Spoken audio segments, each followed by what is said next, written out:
So let me ask for folks to introduce themselves who are on the committee, and then I'm going to have state council and staff also introduce themselves. Oh, I should really say this before I have people introduce themselves. How are we selected? So the self-determination law states that half of us were appointed by the regional center, and that's generally from the executive director or senior staff, and certainly there's an application process and people can request to be on our committee, but there is certainly an effort to make sure that we have a diverse group. The other half are appointed by the State Council on Developmental Disabilities, which has actually a much more formal process to be appointed. And when I have Chris introduce himself, he can explain to you what that process is. And then the final individual, and so each committee chooses the number that they want of people.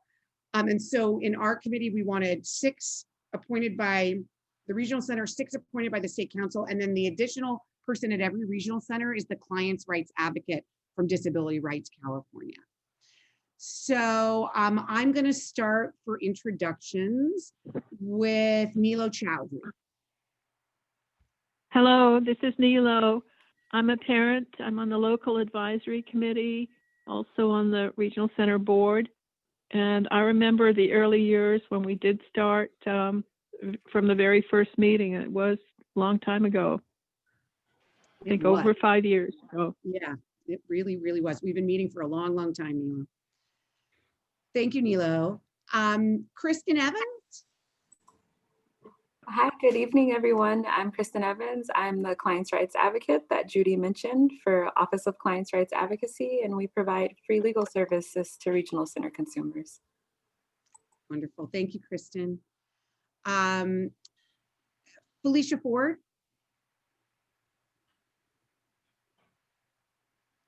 Hi, I'm Felicia Ford, and I'm a committee member for the local advisory committee for self-determination for Westside Regional Center, and I'm a parent. Fran Goldfarb.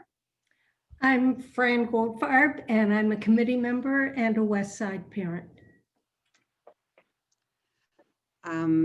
Elizabeth Gomez, are you here?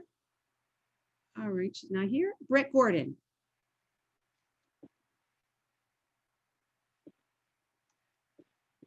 Brett, I saw you. I know you're here.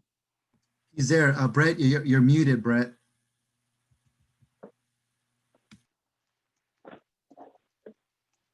Hi, I'm Brett Gordon, and I'm on the local advisory committee.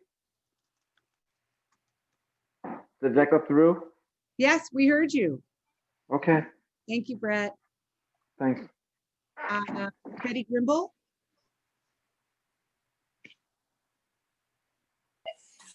Oh, sorry. Betty, could you introduce yourself, please? Sorry. Hi, can you hear me? Yes, we can hear you. Can you hear me? Yes. Okay. Hi, I'm Betty Pearson Grimble. I have a 29-year-old son with autism. I'm the board president at WRC, and I'm on the committee with self-determination.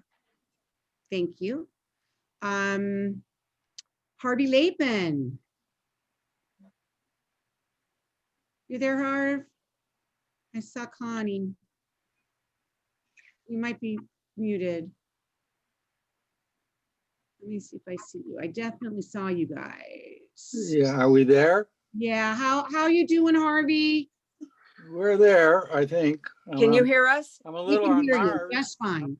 I'm on Mars. It's a good place. We're all You gonna look stand. why are you all just dressed up, Harvey? Well, I dress for the occasion. Okay. I'm a father first and foremost of a son 52 years old with the challenge of autism. I'm a committee member and an advocate for half a century. Wonderful. Thank you, Harvey. We wish you well. Yeah. Carla Lehman. Hi, I'm Carla Lehman. My son is a client of Westside Regional Center. I'm also working as an independent facilitator, and I've been appointed by State Council. Thank you, Carla. Joey Suarez. Joey Suarez. Hello, I'm Hey, Joe. Joey, you're here. Oh, thank you. Woohoo! We've Thank been you. waiting for you. Oh, thank you. Thanks a lot, Judy. I'm glad to be here. Thanks for having me, everyone. My name is Joey. I'm a self-advocate in Westside Regional Center, and I'm on the local advisory committee. Thank you. Thanks, Joey. And if I may add, Joey, Joey is living the self-determination life. He's crossed over, you know, and so he's doing it. Awesome. Joey, we're happy for you. Thank you. I appreciate it. Thanks a lot. Elizabeth Gomez, have you joined? Okay, she hasn't joined. So let me now have staff introduce themselves. Caesar, could you introduce yourself? Sure. Good Judy, evening, everyone. can you see me? Oh, yes, now I can. Hi, Elizabeth. I'm sorry. I was trying to unmute myself. Hi, everyone. My name is Elizabeth Gomez, and I have a son who is now in self-determination, so I'm excited about that, sharing with all of you today. So Oscar Antonio is a client of Westside Regional Center, and we've been waiting forever for this day, and so I'm very happy, and I want to thank everybody at Westside. Yeah, the process was great. Thank you. Thank you. So I'm excited. Wonderful. I'm so happy you're here. Thank you. Okay, so Caesar, could you introduce yourself? Sure. Good evening, everyone. It's great that we're all gathered here today to continue our conversations on this great topic. My name is Cesar Garcia, Director of Client Services here at Westside Regional Center. Thanks, Caesar. Megan? Hi, everyone. My name is Megan Mendez, and I'm the HCBS Transition and Employment Manager in Community Services. Very excited about self-determination, so happy to be here as always. Wonderful. And Judy, real quick, I want the service coordinators to introduce themselves. Oh, please. Thank you. If you could identify them. So I see Alex. Go ahead, Alex. Hello, everyone. My name is Alex Marquez. I'm a service coordinator at Westside Regional Center, and I'm excited to be here today. Thank you. Thanks for coming, Alex. And then Nelson. Hi, good evening, everyone. This is Nelson Orozco with Westside Regional Center, service coordinator with self-determination as well. And he's my service coordinator, everybody. So in case you're jealous. And then we have Kenny. Hi, everyone. My name is Kenny, also SDP service coordinator and assistant program manager. I'm here to help. And anyway, you guys need any questions, and Happy New Year. Thanks, Kenny. Happy New Year. Thank you, Kenny. And we also have Blanca. Good evening, everybody. My name is Blanca Rojas, and I am a service coordinator at Westside Regional Center, and I am also a self-determination program coordinator. Wonderful. Thank you, Blanca. And I know Elizabeth was running late because she was wrapping up another meeting. Elizabeth, have you joined us? Yes, I'm here. Hi, everyone. I'm Elizabeth Flores. I'm a children's service coordinator, and I also manage cases that are in SDP. Wonderful. And that is our amazing team of service coordinators who have done a great job over the last few years, getting trained and being pioneers along with all of us here in self-determination. And they're going to be very pivotal as we continue to move forward to, expand our training to the rest of the regional center. So glad to have all of them. Wonderful. Thank you all for being here. Chris Arroyo, could you introduce yourself? Sure thing. Hi, everybody. My name is Chris Arroyo. I'm the manager for the LA office of the State Council on Developmental Disabilities. And as Judy had mentioned earlier, we have a role to appoint half the members of virtually all of the self-determination advisory committees. Actually, I don't know why I said virtually, all of them. Yeah. And our lives are virtual now. So there you go. There you go. And ultimately, as she mentioned, we do have a fairly formal process in that the state council, generally speaking, it is the council itself that makes many of our big decisions. And so it is the council that has given that authority to our membership committee. And so our membership committee meets periodically and basically makes the appointments when they do. So that information is available on our websites. And if you have trouble finding it, or if you just want to chat, you can always feel free to give me a call or send me an email. Happy to help you out. Thanks, everyone. Thank you so much. So now I'd like to introduce Rachelle Ashley, who is the relatively new executive director of Westside Regional Center, who we've asked to really speak about the vision that Westside has for 2021, which is a very, very important year as self-determination becomes available for everyone at the regional center. So go ahead, Rachelle. Thank you so much, Judy. And thank you all for having me this evening. I want to say Happy New Year to everyone, 2021. And welcome to our first Self-Determination Local Advisory Committee at Westside for the year. I want to say a special thank you to you, Judy, who has led our Local Advisory Committee with Caesar over the years. And I want to thank members of the committee who have served. I want to thank you for your service. It's just exciting that we pretty much have just about all the experts as it pertains to the self-determination program right here in our local advisory, on our local advisory committee and in our catchment area. So thank you so much for, being our pioneers, like Caesar said, for the last few years. I wanted to share with you that we are super excited to work more closely with the committee this year. Self-determination is one of the regional center's major priorities. Obviously, we are in a pandemic, so that comes first and foremost. But self-determination is one of our priorities. Not only is it a priority to continue to make sure that we're working with the committee to remove the barriers or any of the challenges that families and individuals that we support may be facing as they enroll and become participants of self-determination. But, like I said, we've got the experts in our area. So we want to serve as the model regional center when it comes to participating in the self-determination program here in California. This year, we want to reconvene our work group of individuals who are part of the committee and our staff. And you've just met 5 of our self-determination specialists, our staff members. I call them our specialists because they've been working with the self-determination program over the last few years. But we want to reconvene our work group to focus on a couple of items. One is, like you've already heard, preparing for a statewide opening of self-determination in June of 2021. Again, our goal is to make it painless and seamless as possible for our families and those that we support to be participants in the self-determination program. One of the things that we're going to focus on is our self-determination orientation.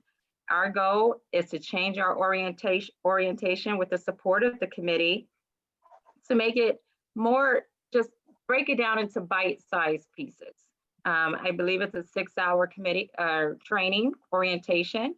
And we're going to work with the committee to see how we can break that down and perhaps make it 2 hours and cover all the things that you will need to be successful, to be family and participants in self-determination. And we look for the committee to provide us with additional guidance and feedback to make that happen.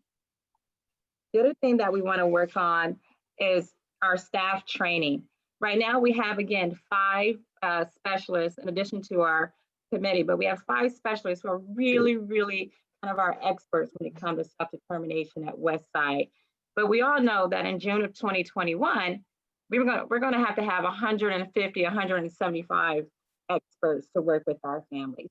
So over the next 5 months, we're going to be working with the committee to develop our training program and implement our training program for our service coordinators so that all families, if you will receive equal access of information, and they will be well trained to get those enrolled existing and even new participants once June 2021 come around.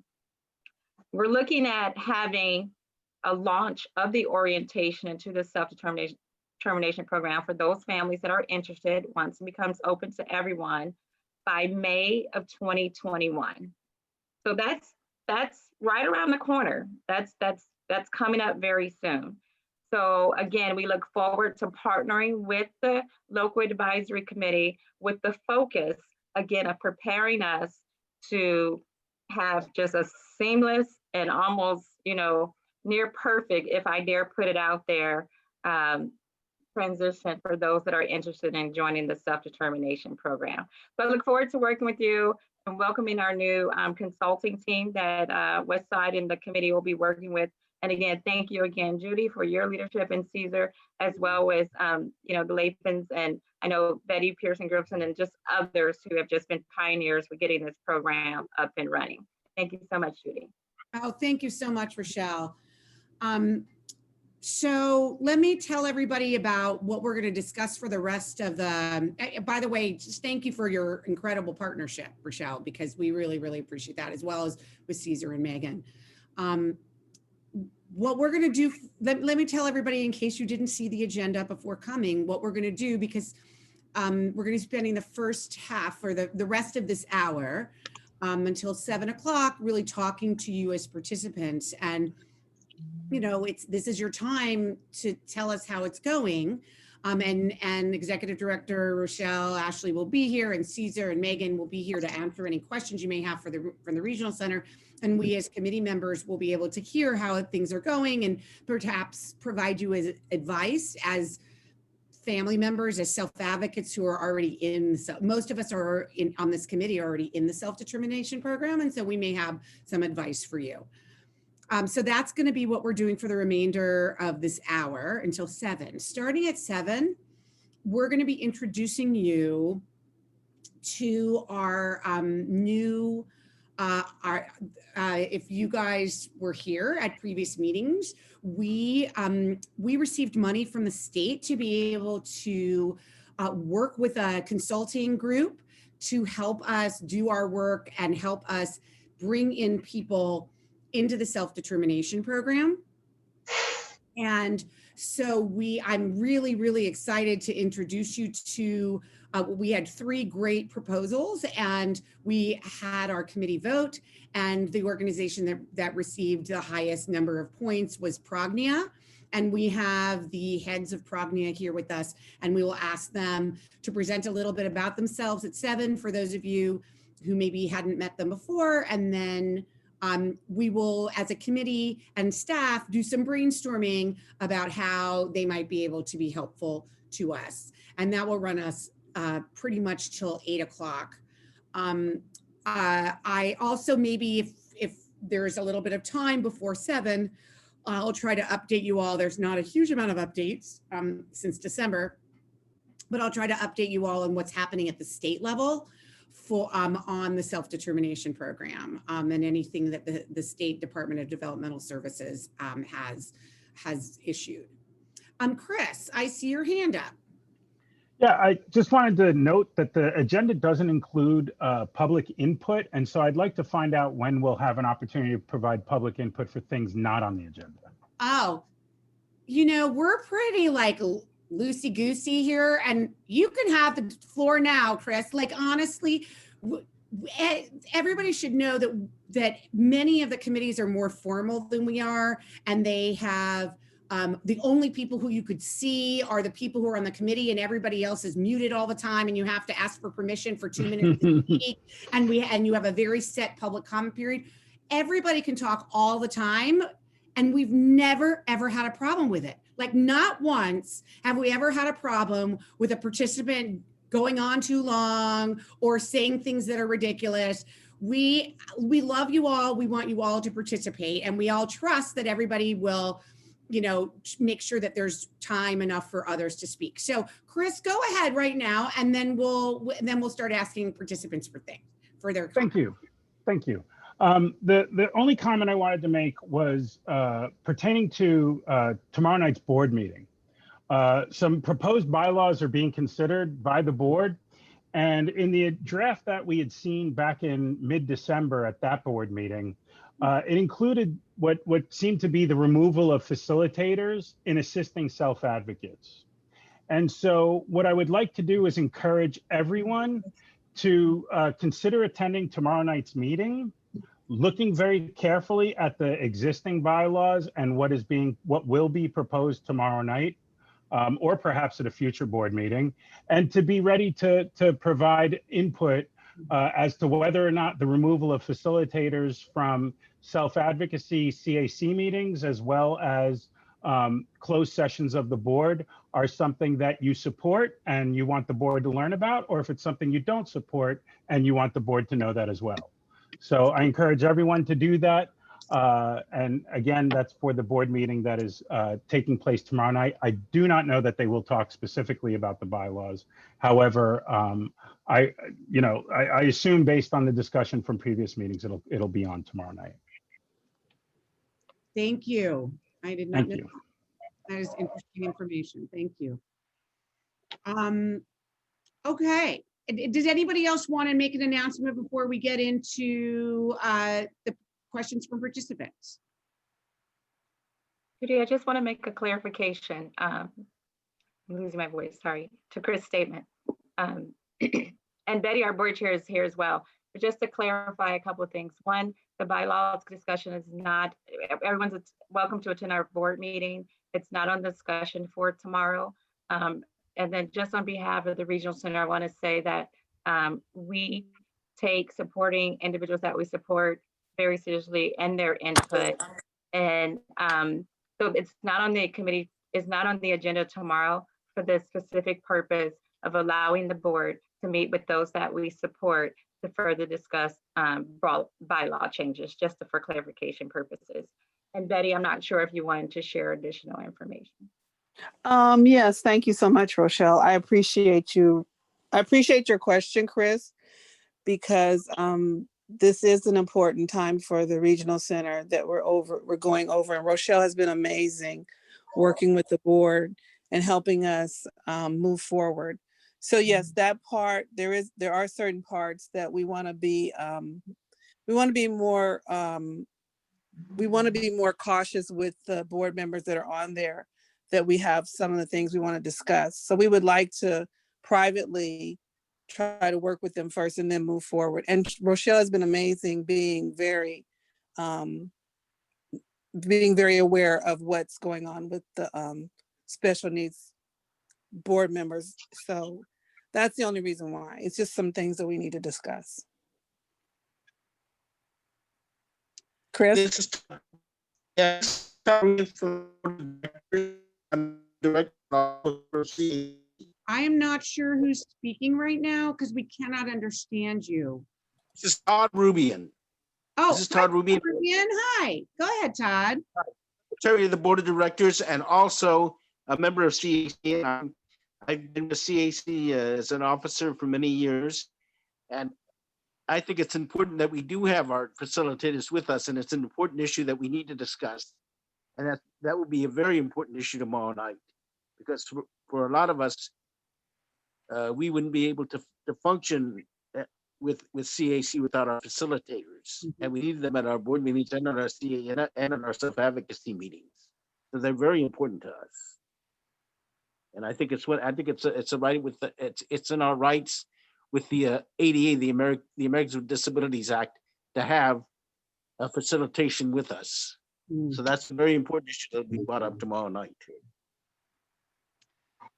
I love this. Honestly, I'm not aware of all the stuff that's going on, but I love this because this is all about self-determination. And this is about self-advocates being very self-determined in what it is that your needs are. So thank you, Todd, for your advocacy. And it's Betty, I'm sorry. I don't want to ignore what Todd said. And I just want him to know that we are definitely hearing his voice, and we are definitely going to work with him to make sure that they are treated with respect and dignity on the board. We really appreciate that, Betty. Yes, absolutely. Ooh, there was just a weird noise. Okay, so all right, so now we're going to turn to discussion. So for those of you who have never been to our meetings before. We try to have at least we spend about a half an hour at every meeting where we ask participants, even if you're moving into the program or you're already in the program, what are some great things that are going on with you? Tell us your successes, but we also are here to support you and to ask, ask us questions. Maybe they're just questions that are easy for us to answer, to clarify, or maybe they're very, very specific to your case. And if they're very, very specific, what we might do is send you to Caesar to help sort of figure out what the right answer is. But if there's something like here, I'll give you an example. We had a number of people, because some people were getting extra COVID hours, and they wanted those COVID hours to become part of their budget, the COVID respite hours. They wanted that to become part of the budget. Now, even though that was an individual parent who asked about that, that was a systemic problem that we saw throughout the regional center, that everybody would need that. And we needed to get clarification from the state, from DDS, from the state, to make sure that we were doing that right. So in some cases, your question will be very generic and it's something that will really help everybody. But in some cases, it'll be something that's very specific to you individually. And when it's something that's very specific to you, what I might say, and I just want to say it in advance, what I might say is that is a great and critical issue. And let's make sure that Caesar and your service coordinator really help you to figure that out. But just want to say that in advance. And I have a pretty good sense because I go to these local advisory committees at other regional centers around the state. I have a pretty good sense when it's a question that really would impact a lot of people, or whether it's just like something that is your case alone.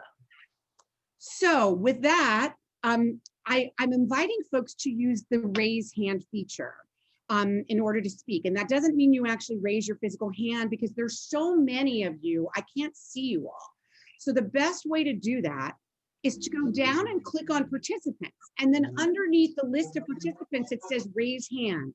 You press the raise hand button, and I'm going to call on you in the order in which you asked to speak.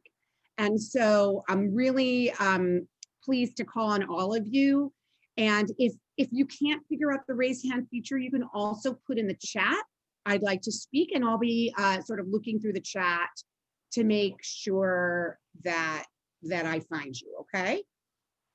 And honestly, if you can't do either of those, which I understand some folks will have some challenges with the technology, at a certain point, I'll stop and I'll just say, is there anybody who didn't get a chance to speak? Finally, for those of you who are Spanish speaking, you can still use the raise hand feature, and one of our interpreters will be able to translate your question into English, okay? So I'm going to start now with Carla Lehman. Hi, so I have actually two questions. The first one, I would like to know how Westside Regional Center is implementing the directive that is giving the FMS fees waived, that is going to be waived. So I don't think that it's been going on now. So I'd like to know how is that going to be implemented.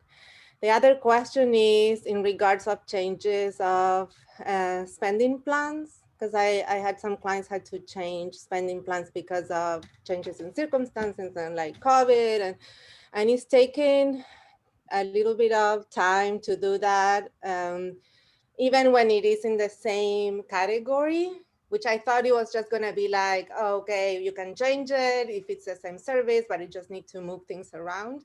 But it's still taking time because it seems that it still needs to get approved. But even though I thought that they just need to communicate the regional center and don't get approved.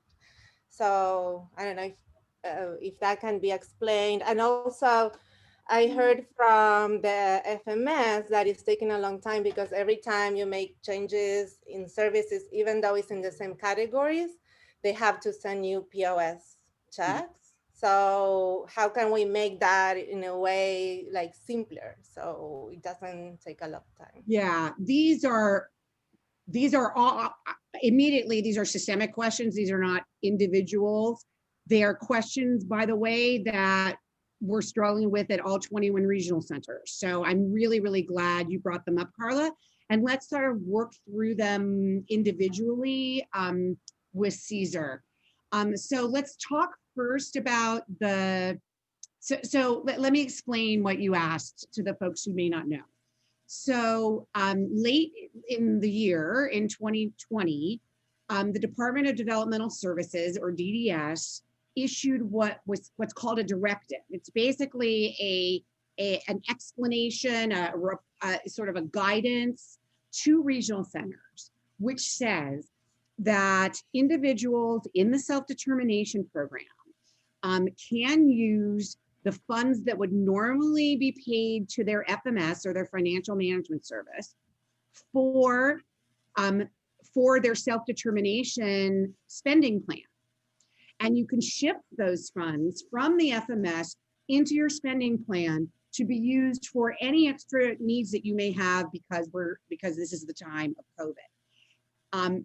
They issued the directive with very little fanfare, with very little explanation and direction, specific direction to either regional centers or to FMSs.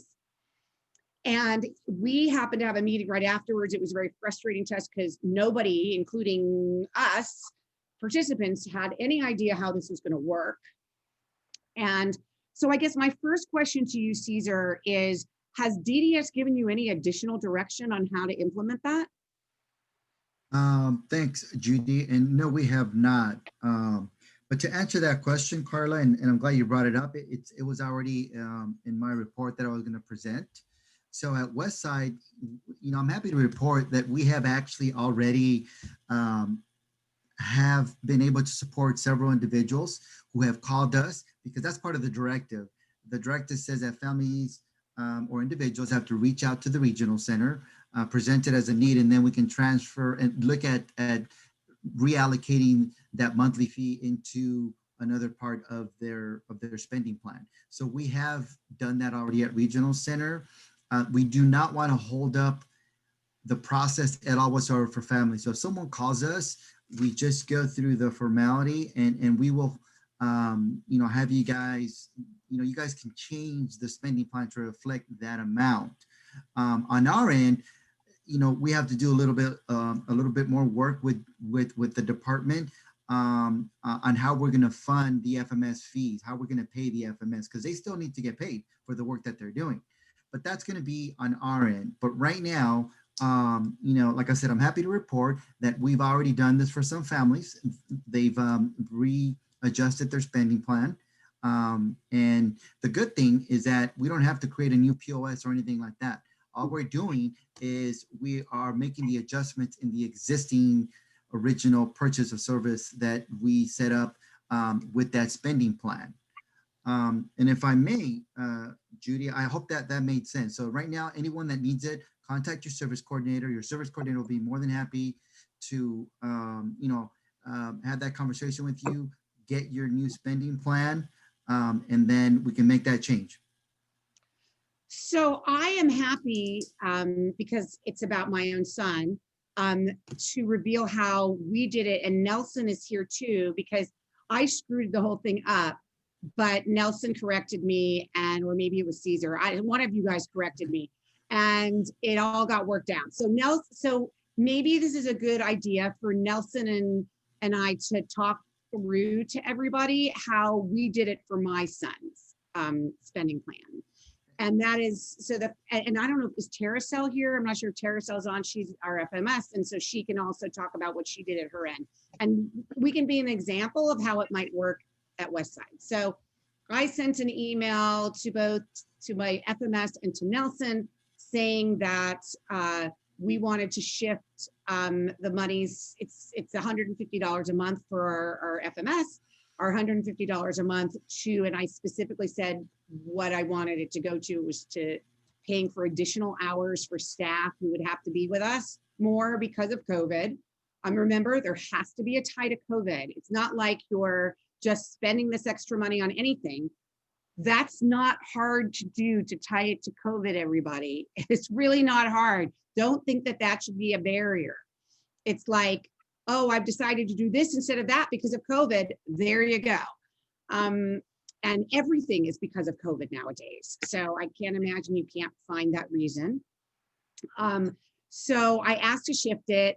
I'm not going to say what I did that screwed up everything because I don't want to confuse people. But basically what was done, and correct me if I'm wrong, is that the total amount of your spending plan remained exactly the same. But what we did is we just, at least it started in October. So we removed the months of October, November, and December and put that into the other line item. And then on a month by month basis, that money will be shifted over, because I know this is very confusing to everybody, but these directives from DDS are only 1 month at a time. They're not, they get renewed once a month at a time. As long as there is a state of emergency because of COVID, it will get renewed. But there's a bureaucratic reason for why they do this that I don't agree with. I think it's silly, but that's what DDS does. The regional centers don't control that. But I am confident, as long as COVID has shut down the schools, has shut down any kind of programming that we could be out in the community, they will continue to renew this directive. So it was, if I had not screwed it up, it would have been honestly something that it would have taken 5 minutes.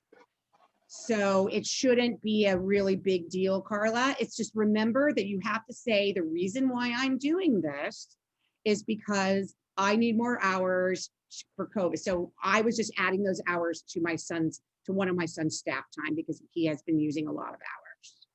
I know one of my clients asked for it, and maybe it was too soon after the directive and nobody knew how to implement it, so she never got it. Yeah. So I'm gonna ask her again. I asked the FMS and the FMS didn't know, and it's the same one as you're using. So, but we have a different representative. So I'll ask her. I'll ask the client to follow up tomorrow. Yeah. Yeah, it's really simple. As you know, like always, you know, at Westside, we want to simplify things, make it as easy as possible. Sometimes it takes us a little bit because, you know, again, you know, we're trying to get guidance from the department, and sometimes, you know, as we get the guidance, we kind of make things, you know, our shifts, if you will. But sometimes we don't get that guidance, so we move forward as needed to make sure families are supported. The one thing that I will note, and I don't want to take credit for, Nelson did catch, you know, an issue, and he's the one that kind of made the corrections. So your budget cannot grow and will not grow because of this directive. So we're not adding money to the budget to replace the FMS fee. We're just shifting the money around within the that budget and that spending plan. Right. And I would never have made a mistake like that. So actually, not at all, Judy. No, that's exactly the mistake I made. So in reality, though, your budget, the money that you're spending within your budget for actual programming and actual staffing is growing, but the total amount of your budget does not. It just means that the administrative costs of having an FMS is no longer being taken out of your budget. And so that additional amount of money can be spent on something else, but your total budget does not change, okay? Don't make that mistake that people like me have made. So Lulu is asking, do you know how this will affect your spending budget? Meaning, I think she means the individual budget amount. At this time, Lulu, it's not going to increase your individual budget amount. As we were saying, your budgets, your individual budget remains exactly the same. It's just that your spending plan will change because you're moving monies from your FMS into, you know, the actual programming or staff that you want to have in your life. You know, will DDS make a decision or to permanently do this regardless of COVID? I can tell you that that cannot be a decision that they make on their own. It is actually in the self-determination law that the FMS cannot be paid for by general funds and that it must be taken out of your budget. And the reason they were able to do it during COVID is because during the emergency, they were able to change state laws temporarily. And so that's what they did. Would I like them to change it permanently? Hell yeah. But we'll have to see how that goes, everybody, okay? So the next question Carla had, Missy, we talked so long about that one, was about what, Carla? The FMS. No, sorry, the Changing changes. of the spending plan. Yeah. Yeah. So just for background, for those of you who are not familiar with this, or you're not yet in the self-determination program, the spending plan is different than your budget amount. The spending plan, you lay out how you want to spend your money for the year. But there's none of us who make plans at the beginning of the year and we spend our money exactly the way we thought on January 1st, especially 2020. That certainly didn't happen for any of us, having nothing to do with us being in the self-determination program. So we know things will change, and we know that we have to move things around in our spending plan.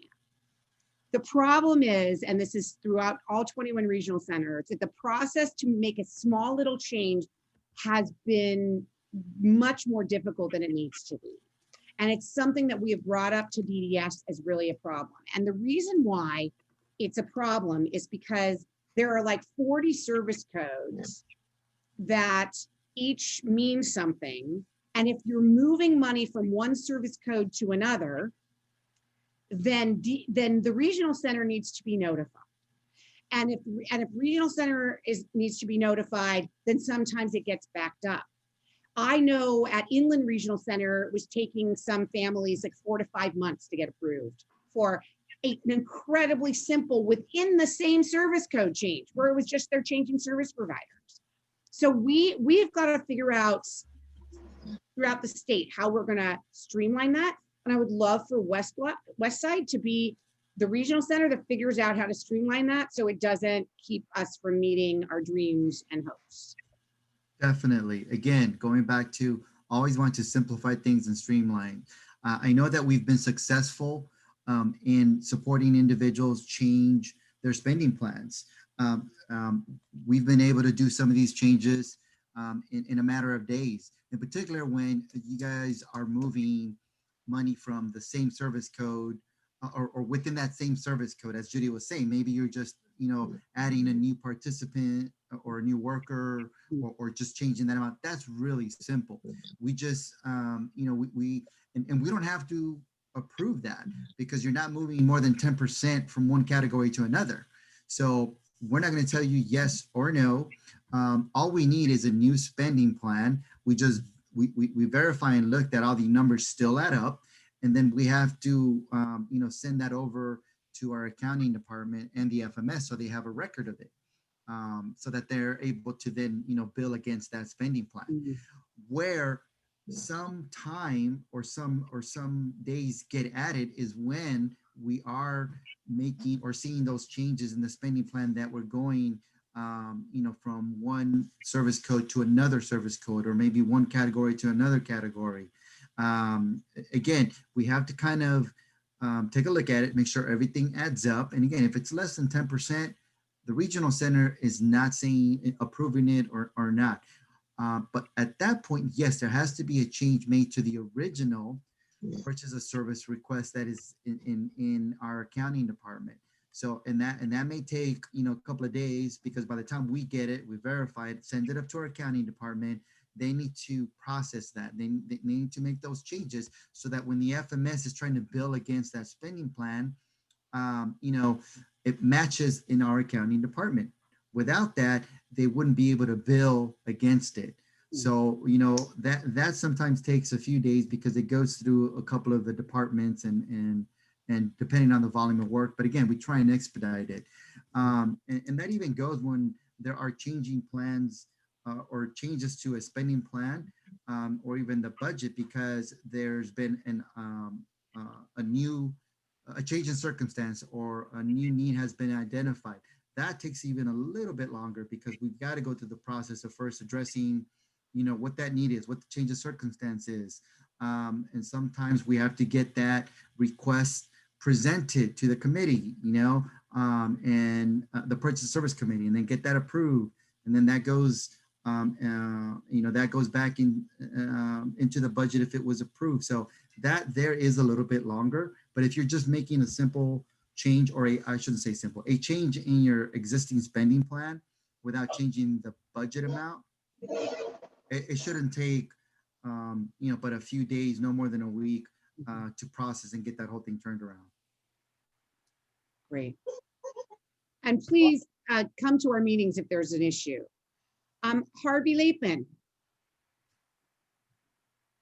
Oh, you're muted. Are you there? There you Hello. go. Hello. Okay. You're a little fuzzy, but I wanted to, hello. You there? Yep. Can you hear me? Yes. Okay. I'm a little fuzzy, but I want to mention something about our experience in the last couple of weeks in self-determination, and which goes to the subject of who's in charge and who's in control. Connie and I both have COVID, and we're turning the corner now, and everything's going to be fine. And it's been an experience because we've not really been that involved at all with Sean, our son. But our people really stepped up to the plate. And that's really what all parents really, really want to know when they get older. We're in our 80s. We've been able, my son Brad, who's a born hustler, all our staff, we have a fair amount of staff, have been vaccinated, all except Sean, of course. And it's really been an experience. It feels good to be in charge. Yeah, that we made the changes. We've limited, of course, access to Sean over the last 8 months because of the number of staff, but I'm thankful. That's the bottom line. And I'm so glad we're on this journey. Well, Connie and Harvey, I don't know if everybody heard what he said, but Connie and Harvey have been suffering from COVID in the last week, and we are just so happy that you guys are looking towards over the hump and getting better every day. And we love you. And thank you. We love you all. You're even on this meeting. It's amazing you're even at this meeting. I know we're saying can't miss it, Judy. It's in my blood. Yeah. We're leaving now.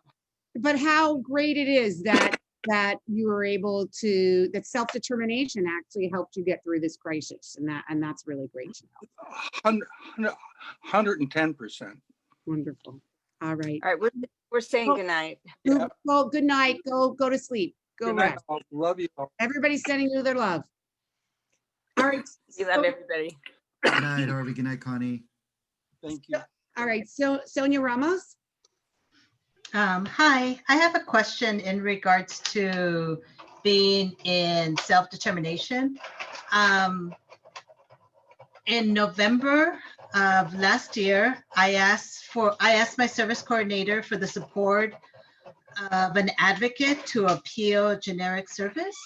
And this week, I get an answer from my service coordinator that now the money that was going to be used to assist me with the advocate needs to come from my self-determination budget. Is that correct? If I asked for the service in November of last year, and she transitioned before you were in the self-determination program. Yes. And I'm sorry, I'm not really sure about your specific issue, and we don't want to get into too many specifics to you, but let's talk about self-determination and advocacy services. So there are some services that the regional centers provide within the regional center. Like, for example, there are educational advocates at Westside Regional Center. There's a person who may help you with your SSI application or with your IHSS application, your Medi-Cal application. So those are things that you should continue to be getting for free, not from self-determination, by paid staff at Westside Regional Center, which is very different than asking for funding to hire a private person to do advocacy for you. I don't believe, and correct me if I'm wrong, Caesar, I don't believe that you can ask for funding for a private advocate. Let's say you'd want to hire a special ed lawyer to help you with the school in the school setting. Like that's not something the regional center typically pays for. However, I should tell you that in a self-determination program, you can spend your self-determination money on the spending on like hiring a private lawyer or a private advocate to help you with school or Social Security or whatever. You can use that because you have much more flexibility with your funds and self-determination. However, in the traditional system, I don't believe you can pay for that, but Caesar. So Judy, you're correct. And that's the beauty of self-determination, as Harvey and Harvey were just talking about. You got that flexibility. So you're able to do things within self-determination, depending on how you prioritize them. And you've got that budget to be able to kind of move it around and do what you feel is important to you as a priority. And then Judy, as you were saying, the program does not allow us to, increase someone's budget for very specific things, as you mentioned, as for attorneys or advocates and things like that. However, under the traditional system, and families still have access to this that transfer into self-determination. We have ed advocates, as you mentioned. We have people that do IHSS advocacy, that, any participant that has transitioned still has access to. They can just call them and we can link them up, and they can, have a conversation with them and see how they can, support them. If not, they can also guide them. So definitely. I understand what you're saying, but in November, the service was approved. I was even emailed the bio of the advocate. And now that my daughter transitioned to self-determination in January, so now that the advocate submitted to start payment, or, at least to get credit for his work, that's when they say, oh, well, you're in self-determination now. It has to come out of your budget. So Sonia, I would love for you to give me a call so that we can specifically address your situation. That's no problem. So feel free to reach out to me and we can have a discussion about that. Okay, I will do that. Thank you. Mm-hmm. Yeah, so I don't know the specifics, but I'm going to use this as an example for everybody.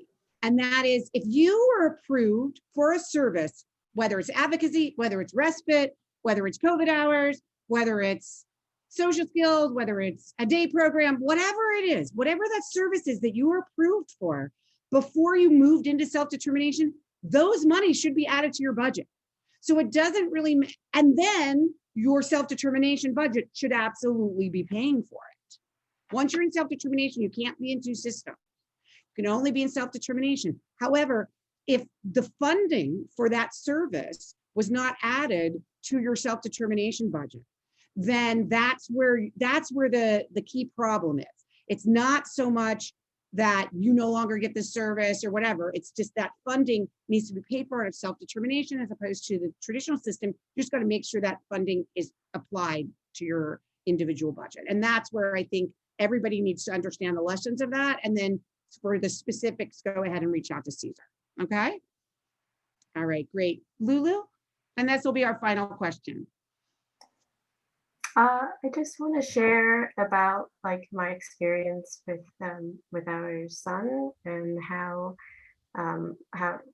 we really enter into this program knowing near to nothing, and just by attending these meetings, just the tremendous amount of resources, just able to meet other parents who have walked before us and guiding us through this process. So I'm really thankful for that. I have I guess the two questions that I didn't even know I have is, one is, how do you advocate for your staff to be vaccinated? It's just because another parents have mentioned it. And the other one is, we're in the process of looking into doing a special needs trust for our son. And I didn't even know that you could use, I don't even know if it's possible for us to use the funding from SDP to help us with that process. Thank So you. let me answer the first question about vaccines. So just last Friday, the Department of Developmental Services issued, I wouldn't call it a directive, they called it their vaccine frequently asked questions, or FAQs.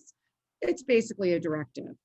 But it's just, the reason, I know why, they can't call it a directive because it's not to regional centers.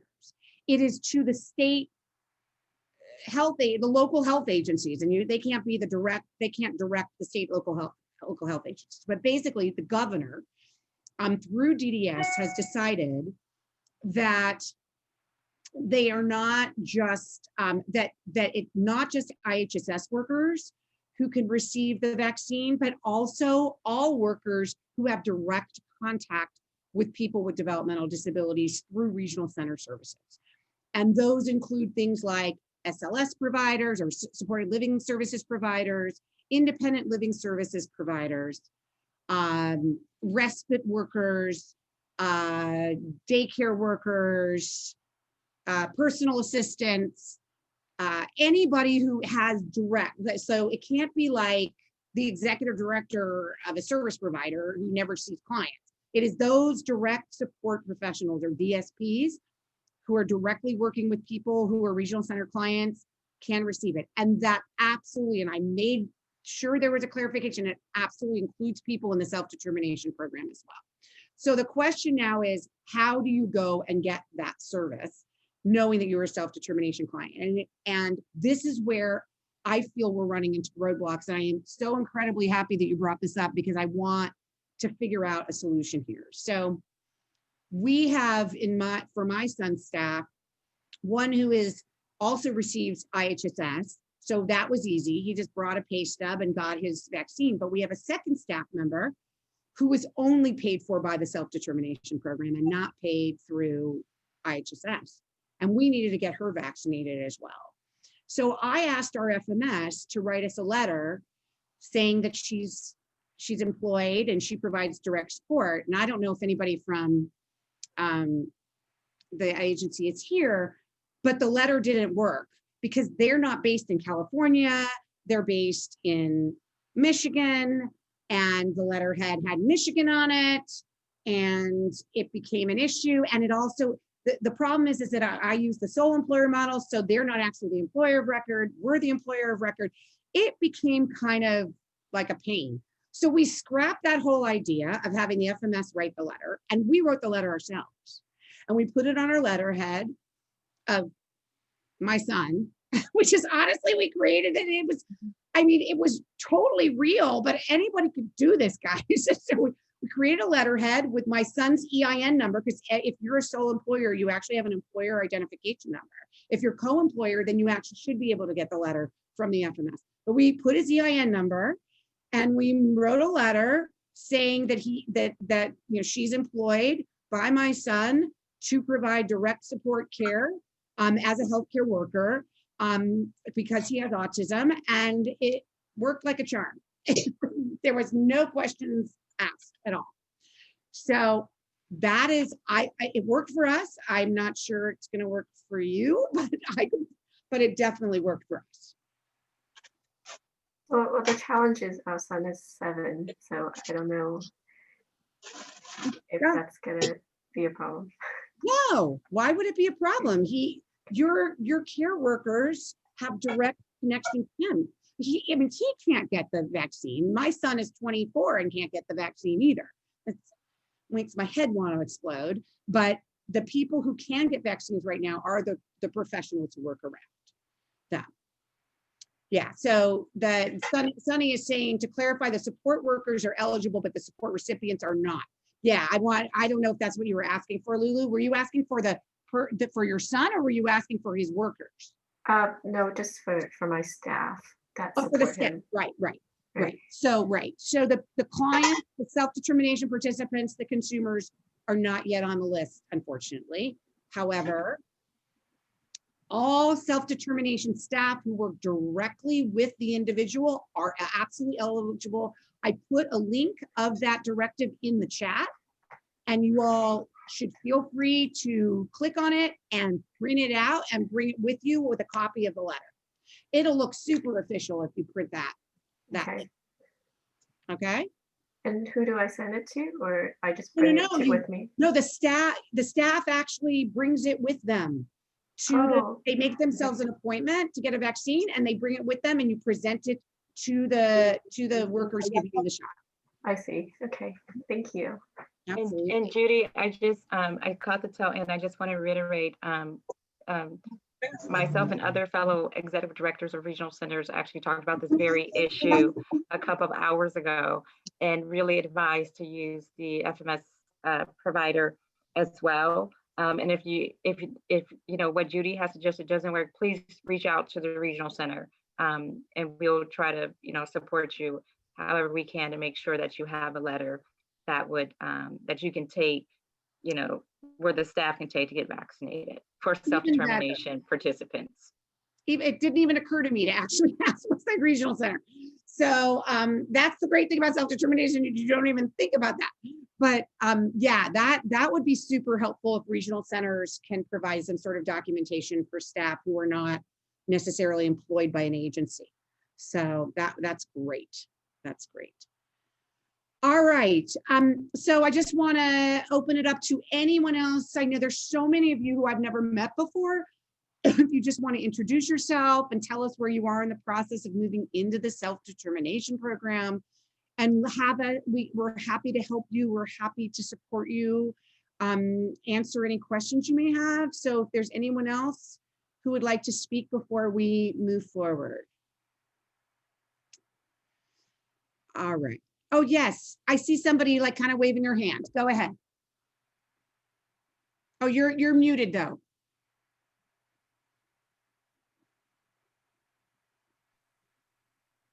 Hi, good evening. Good evening. I am Berta Suazo. I am first time in the meeting, and I approve for self-determination because I need to understand more. I am very, very interested for explain a lot of questions, and I need more information and speak Spanish because my English is very difficult for me. So we absolutely want to help you. And in fact, this next section of our meeting will be just for you. If you are actually having any problems understanding us in English, you should definitely use the Spanish interpreters by clicking on the Spanish language for sure. But we have a person who speaks Spanish who will be assisting the self-determination participants in moving you forward and giving you some guidance on self-determination. So help is on the way, like any moment. I want to clarify that Bertha's son is in self-determination and he entered in January, but he's from a different regional center. Okay. So you're already in self-determination, but you still need help, huh? What regional center are you in? Bertha, you can speak puedes hablar en español y te van a traducir, si querés. Oh, okay. Bueno, yo pertenezco al Centro Regional Lanterman. I am part of the Lanterman Regional Center, and my son is Alberto Suazo. He's 36 years old, and I am leader of a group, and I am part of that center. However, I am interested in learning and understanding more, so I can explain to the Spanish-speaking group so they can understand what the program is about. Wonderful. Thank you. For those of you who may not have heard Lorna's interpretation, it means you hadn't clicked on the English button. So thank you, Lorna. That was very seamless and wonderful. So you were in Lanterman Regional Center, and interestingly, the chair of your local committee is here at our meeting, and maybe wants to just say, we have chairs of lots of different committees at our meeting today. And I don't know if you just want to introduce yourself real quickly. Pierre. Hi, I'm Pierre Landry. I'm the chair of the Lanterman Regional Center's Self-Determination Advisory Committee. And we do have people that can help the lady who was looking for help at the Lanterman Self-Determination Program. And Adrian is the one to contact. I will put his information in the chat room, and hopefully she can connect with him. And he actually speaks Spanish, and I've met Adrian a number of times, and he's a really great guy. So hopefully you can connect with him. And he speaks Spanish. Yes, exactly. Great. All right, any other comments before we move on? All right, so before we actually move to Prognia, I completely forgot that we need to get a report from Caesar on how things are going in the self-determination program. So please, Caesar, tell us how things are going here at Westside. Okay, so I'm really excited to report that, over the month of December, we've had people working really hard to support individuals transition into self-determination. In particular, knowing that a lot of folks were pretty much ready. We just needed a little bit of direction in regards to the COVID hours, as you mentioned, Judy, and some other, guidance from the department, which we received. And as soon as that happened, we definitely at Westside made every single effort to, support individuals to get them transitioned over. So as of January 1, we had several people that have transitioned over. One of them was Elizabeth. She mentioned that. So now we have 17 people that are in self-determination at Westside Regional Center. And even since then, we've had a few more individuals that have finalized their spending plan. So come February, I'm really looking forward to. I know we're gonna go right over that 20 mark, which is gonna put us at just right over 33% of our participants being in self-determination. We, out of the 69 active participants that we have right now, we have been able to do the orientation with 65. So we're at 94%. We're almost at 100% of everyone having that orientation. So again, I'm really proud of that. The other thing right now, we almost have half of all participants. So this is great that all have a certified budget. So nearly half of our participants have already sat down with their service coordinator and or myself, and they have a certified budget. So those numbers continue to move up. Also, we have a total of 23 individuals that have completed a spending plan. So besides the 17 people that have already transitioned into SDP and obviously their spending plans completed, we've got an additional 5 individuals that have completed their spending plan and should be ready to transition as of February 1. So that's all the information that I have right now. But again, I think we're always looking for an opportunity to streamline things, make things as easy as possible whenever we can. And we are committed to continue to do that at every juncture, every step of the way moving forward. Wonderful, thank you. Any questions from the committee or anybody in the community for Caesar? Thank you, Caesar. I mean, we're slowly making progress here. Everybody should remember that on June 7th, 2021, we are in 2021, we will be, and everybody will be eligible to be in the program. And so our goal really is to get all the rest of our folks in, which is about 40 people into the program. And and to that end, we have sought out proposals from different organizations to help us make that happen. And Judy, I'm sorry, Judy, I hate to. Oh, hey, Kim. Hi guys. I'm sorry I'm late, but I wanted to ask Caesar one question, and that's great to hear. Those are very encouraging. One question, I'm sorry to interrupt you, but so Caesar, in that plan, those are people that were already admitted to the program, to the pilot program? To the phase-in, yeah. To the phase-in, that's great. And so how many people were part of the pilot or are outside of the program, but are still in need of information about what's to come. Thanks, Ben. Does that make sense? It does. So first of all, Kim, we don't have any participants that were part of the pilot, because you're using the word pilot. And Westside Regional Center was not part of the initial self-determination pilot. I think you are referring to the group of people that were initially selected through the first lottery selection. Yes. So, okay. So that's an excellent question. I think the majority of the people that that have not transitioned are from that initial 64 that were selected. If you remember, we had a second drawing, and most of those participants have transitioned in. So from that second selection, the majority of those participants, they moved in really quickly. And that was great to see. We still are working very closely with everyone else. So we've got a good number, as I mentioned, we've got a good number of individuals that have already gone and certified the budget. They've got a spending plan. And there's other people that still need a good amount of handholding and guidance. Even though you've got a service coordinator there supporting them, answering all these questions, telling them, hey, this is the next step, this is the next step.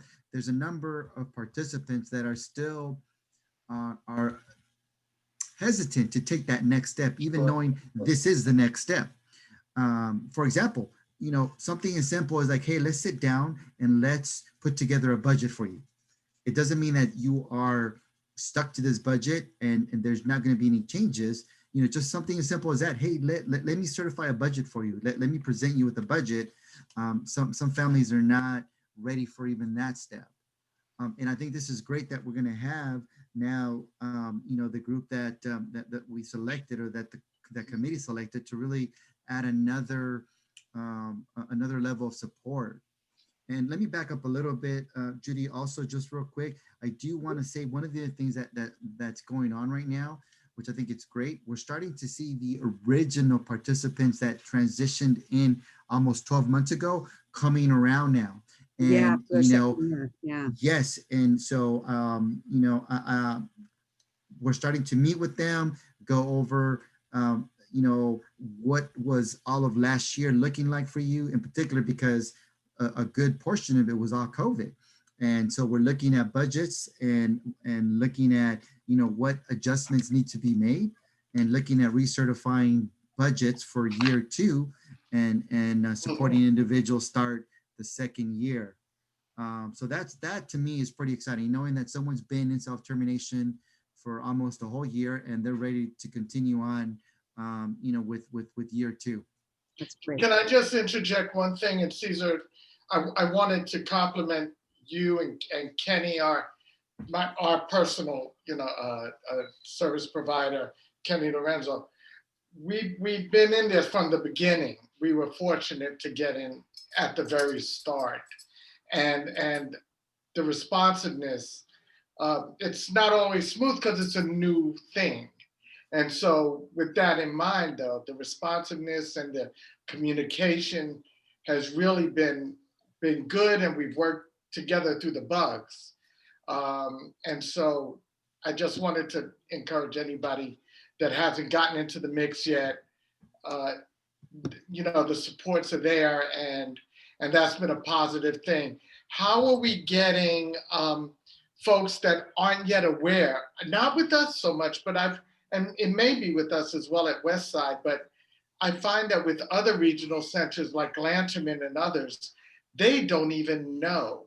The folks that weren't part of the program have no clue of what self-determination is. I don't know if we have that in our world at Westside, and I'm sure we do because it's a big world. Are we getting to them, or are we how do we have that laid out? Right. So Kim, first of all, I want to really thank you, and I appreciate you sharing, some positive, words.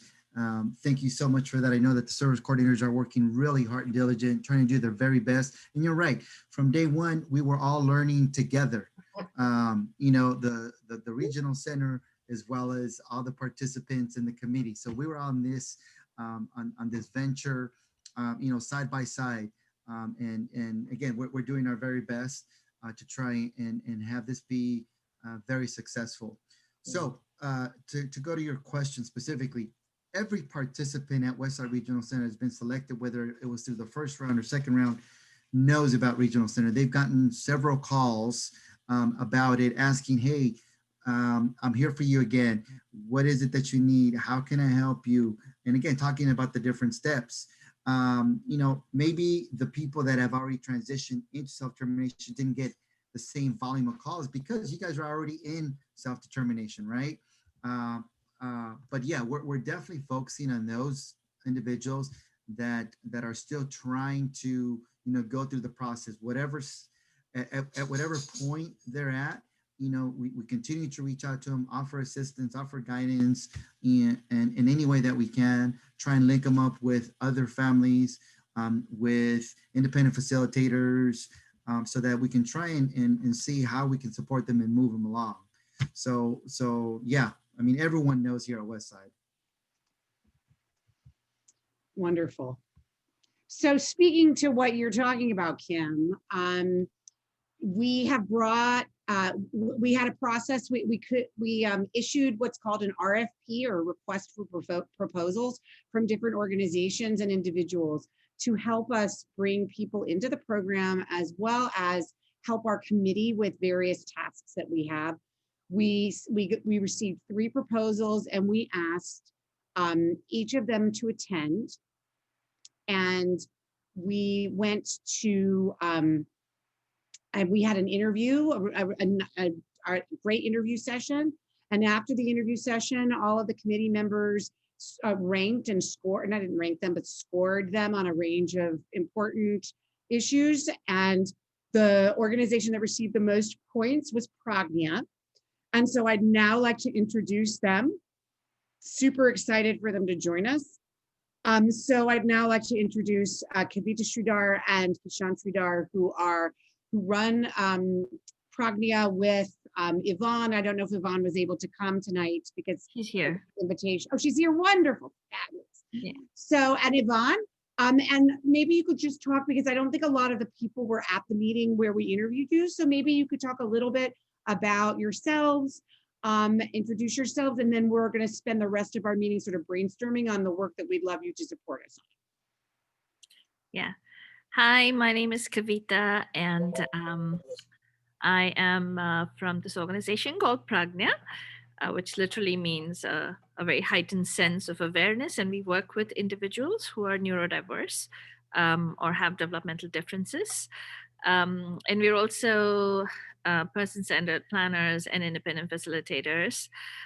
We are based out of Northern California. We serve the San Andreas Regional Center here, the Regional Center of East Bay, GTRC, in this particular area. I'm also the parent of a neurodiverse young lady. She's a 15-year-old with autism, and she is in self-determination. So I'm really excited about that.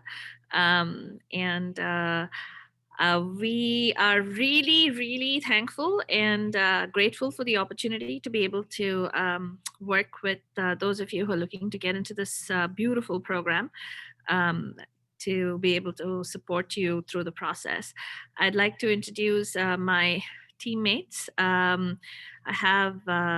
go with the lady first, Yvonne Perez, who's also a huge advocate, parent advocate, and also somebody who is an excellent person-centered planner and independent facilitator. I'll let Yvonne talk. Yvonne? Sorry, I was going to start in Spanish. I was like, let me do English first, and then I start in Spanish. Yeah. Good evening. Like Rita said, my name is Yvonne Perez, and I'm an independent facilitator, and I also help in families with their person-centered plan. And I'm just very excited for the opportunity. I have worked with individuals with various types of disabilities for the last 15 years, and I'm excited to share that I'm still learning a lot. And I'm very excited to continue to learn with the families that we would be helping. I'm also a parent of a neurodiverse son who has autism. He's only 11 years old. Also, my focus has also been in providing competitive integrated employment opportunities for individuals with disabilities who want to work and improve their quality of life. So that's in 30 seconds, that's what I do.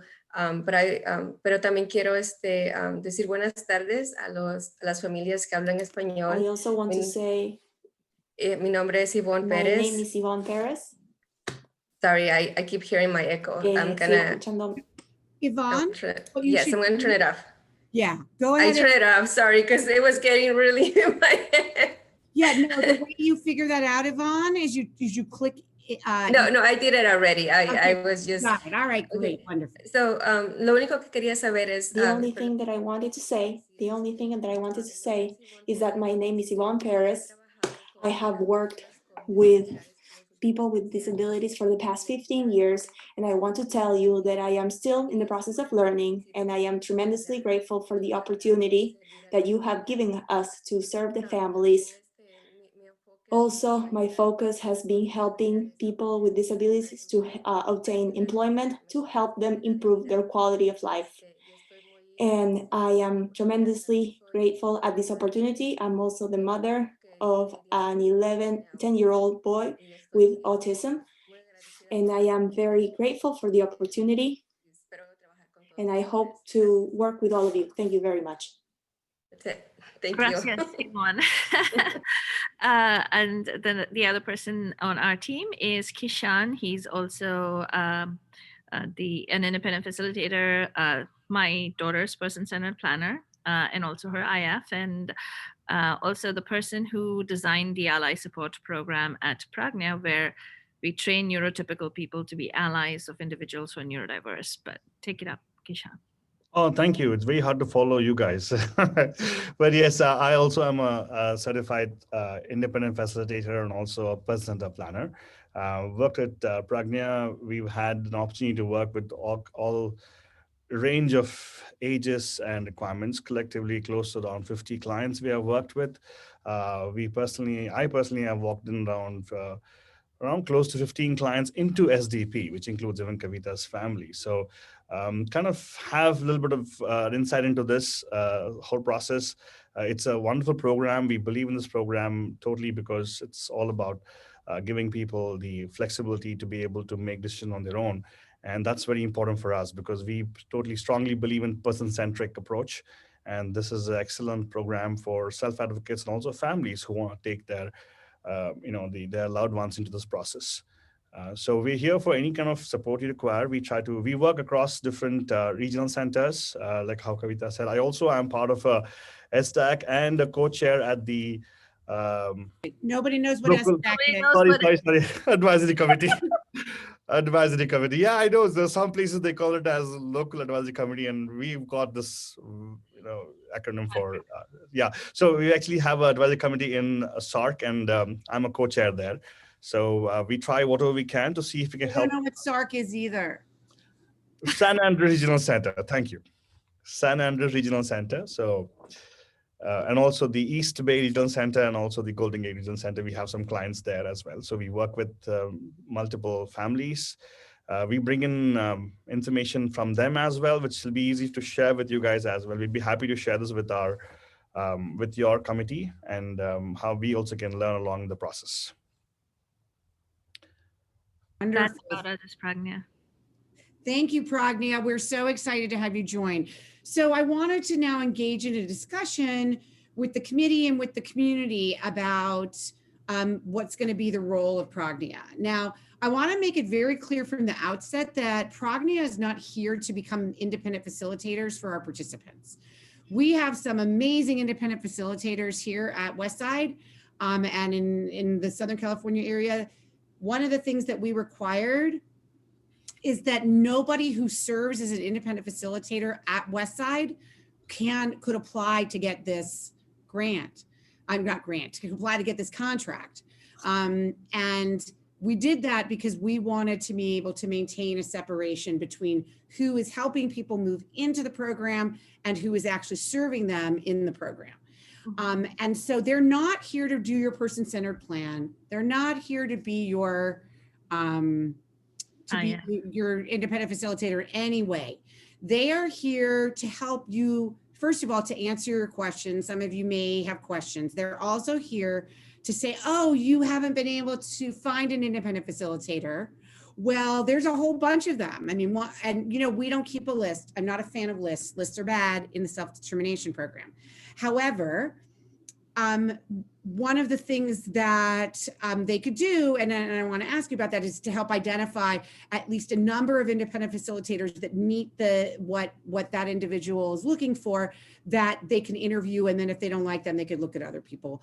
The other thing that we very specifically said in the request for proposal that we needed help with, besides working one-on-one with the consumers or the participants, is to also help our committee. So I want to start with first your role as helping individuals, and I wanted to ask Caesar the question, because this is important to me, is that how will Prognia get the names of the individuals who are still moving into the program who may need some assistance? As a contractor of the regional center, are they allowed to be given a list by you? No, they are not. We first need to obtain consent from each of the participants. So definitely the service coordinators will be having that conversation with each of these families. Okay. Offering this as support and service. And we will need to obtain consent. And once we have consent, then we definitely will be able to share information with the group. So another way to get consent besides that, which is important, is for those of you who are here today, who came onto this meeting, who would like the assistance of Prognia in helping answer your questions and helping guide you towards independent facilitators or others. You could put your email address, your phone number in the chat, or you could actually, if you don't want to make it public, you could just message them through the chat, or you could message me, or you could just speak out loud right now. That is the absolute way to give consent right now, is if you are voluntarily saying, please contact me. So we'll have time at every one of our meetings to have people reach out to you directly. So that's one way to build the list of the people that you're helping. So feel free, those of you who are having any struggles at any point in the process, to please reach out to them. Hey, Judy, can I suggest something? As opposed to having all these families put their names and phone numbers, maybe, Kavita, you can put your number or a number on the chat, and then this way everyone that's here will see that, get it, write it down, and then they can definitely reach out to you guys directly. Okay. Either way, let's just get people help. And that, by the way, includes, you know, I forgot to mention this to everybody earlier. And some of you who are chairs of the other committees don't know this yet, but the chairs of all the 21 local regional centers serve on a statewide advisory committee. And the statewide advisory committee has a work group that I sit on. And our work group met last week, and we made a very, very clear decision that what we're going to say, one of our goals by the end of March is that every person who sits on the local advisory committee, who is an individual participant or who is a family member of a participant who's been selected, will be in the self-determination program by the end of March. Now that doesn't seem like a very big deal, right? Except there are some regional centers, not ours, but there are some regional centers where not a single person on their local advisory committee is in the self-determination program, not one. And so that's why we felt like, how could we as committee members be able to be helpful to others and to be able to provide oversight if we ourselves weren't in? And so I want to just say, I'm actually not sure who on our committee is in and who isn't in. I mean, unless you voluntarily said something during our meetings. And so for those of you who are not in yet, this is our goal by the end of March to get you in. And if you need help from Prognia to make that happen, please do that. Or if you need my help to get in, I'm also willing to reach out to you. It is really, really important to me that all the committee members who are eligible can get in. I know Carla is dying to get her son in, but unfortunately, she came on to the committee after that rule was passed that committee members can be in. But she'll be in by June 7th. So that was one of my big questions for you, is how will they'll get referrals? And so all of you service coordinators who are on, please, you see Kavita's email address, please reach out to her and start giving them names.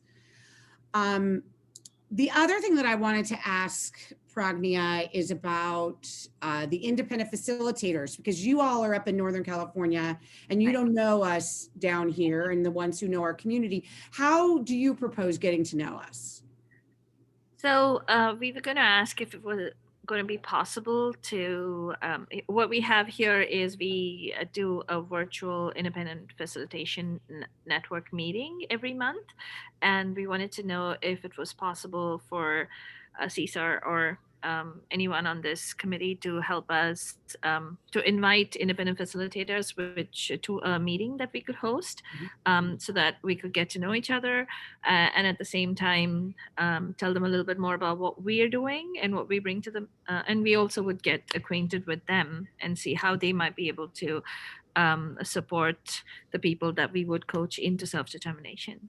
Preferably a local network, get people to come in. So we can actually, one of the things which we also help was we can organize this thing for you as a online, we can set it up as a session. We can invite people who are local. If you have any references, you can ask them to join the meeting. So more like a meet and greet for us to know more about them, and also for us to be able to even invite the clients of WRC to be able to join and, get to know people. It's like a networking kind of a thing. So that's what we're hoping we can do.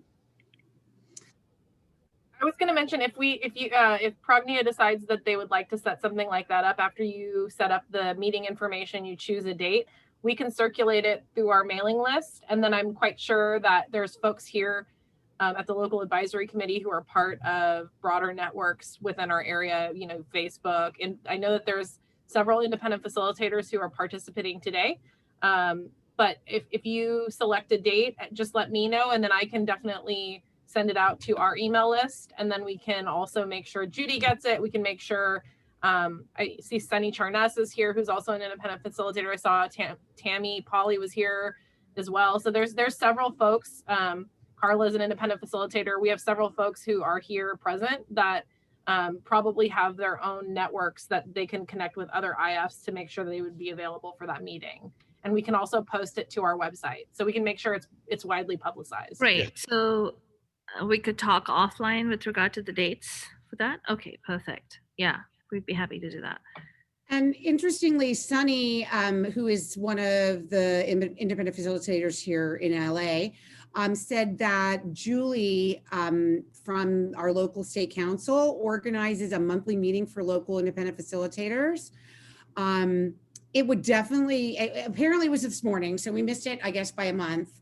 Sunny, I don't know if you can speak or if you can just type. Is it like this always the second Tuesday of the month, or is it different dates every month? Carla, do you recall? So we missed at least 1 month. December we didn't meet, so now it's like been a little while, and I missed the one this morning because I had a conflict. Were you there this morning, Carla? No, I wasn't, but it's always the same Tuesday of the month. Like, yeah, it's every month, the same day and time. I was there this morning and I have that information if anybody would like me to email it somewhere. Oh, yes, please. Yes, please, Okay, Diane. I actually have your email. I'll send it to you, Kishan. Thank you. So what time is this? Second Tuesday is what you said, right? Yes. What time? I'm going to send it. I'm going to email you.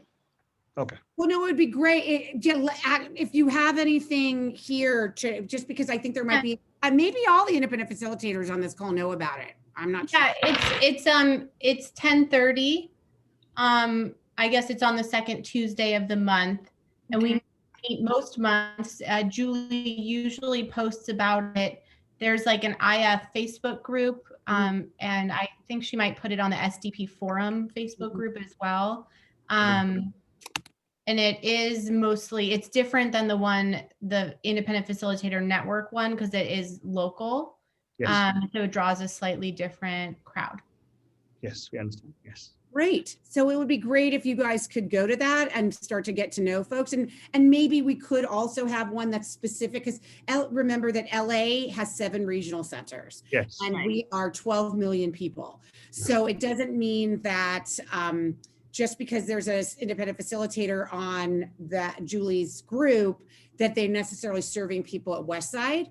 So I think it would be good. I don't know that you need to do it once a month, but I think it would be good to just have like a meet and greet of just the ones who are interested in Westside. That would be really great. So, Yes. so, sorry. Go ahead. I think Kim had his hand raised. I don't know if he had a question. Oh, thank you, Krishna. Thank you, Krishna. Kirshan. Give me the right pronunciation so I have it right, please. I'm a guy named Kim, so you know. It's like Keyshawn Johnson, so Keyshawn, that's fine. There you go, Keyshawn. Thank you. So I just had a question. So is there a Westside database that we've made available to Keyshawn and the team so that they can kind of run and do their outreach? Or are we trying to bring everybody to them? Oh, sorry, my hands are like you.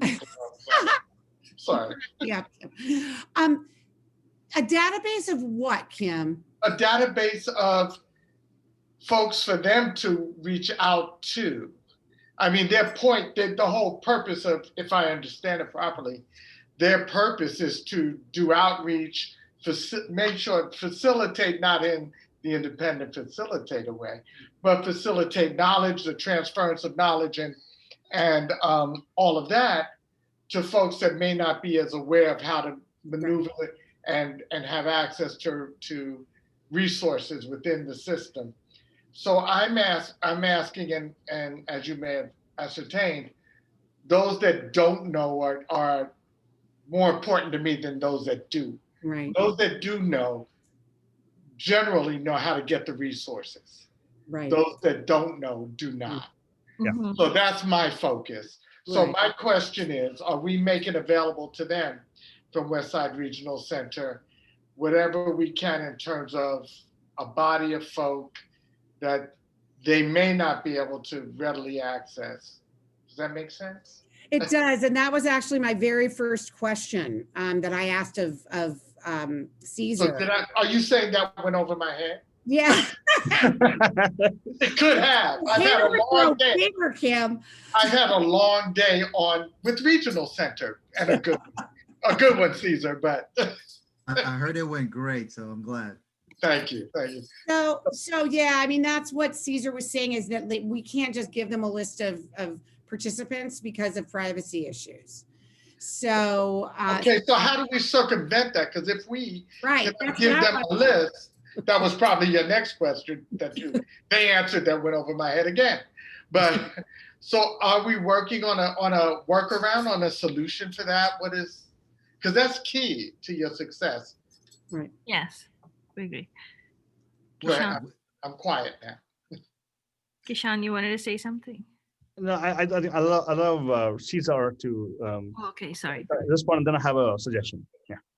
So we're definitely committed to making sure that families are aware that they have another avenue now that has been made available to support them, to literally hold their hand if needed. We mentioned 2 great opportunities. One, if we have individuals here tonight, they have access to you. You put in your contact information. Thank you, Kavita, for that. We're gonna definitely go back. The service coordinators will be reaching out to every single participant, to inform them about this new support, whether at whatever point they are in the process, even for those that have already transitioned.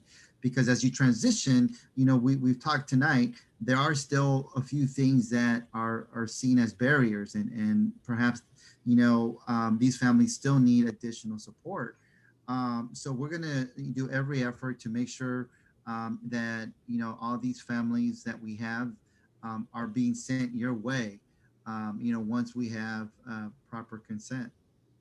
So thank you, Cesar. So I had a suggestion, if it's possible. So I don't know, Judy or Cesar, you can let me know if it's possible. So what I was thinking is, at some other places, other regional centers, what we did was a flyer was designed and sent across. We can send you the flyer. You can email those for people who have access to email, of course. Otherwise, there's always a phone call from the service coordinator help. So if it's okay with us sending a flyer to you with our information, which you can forward to the clients, is that something which you can work also for here?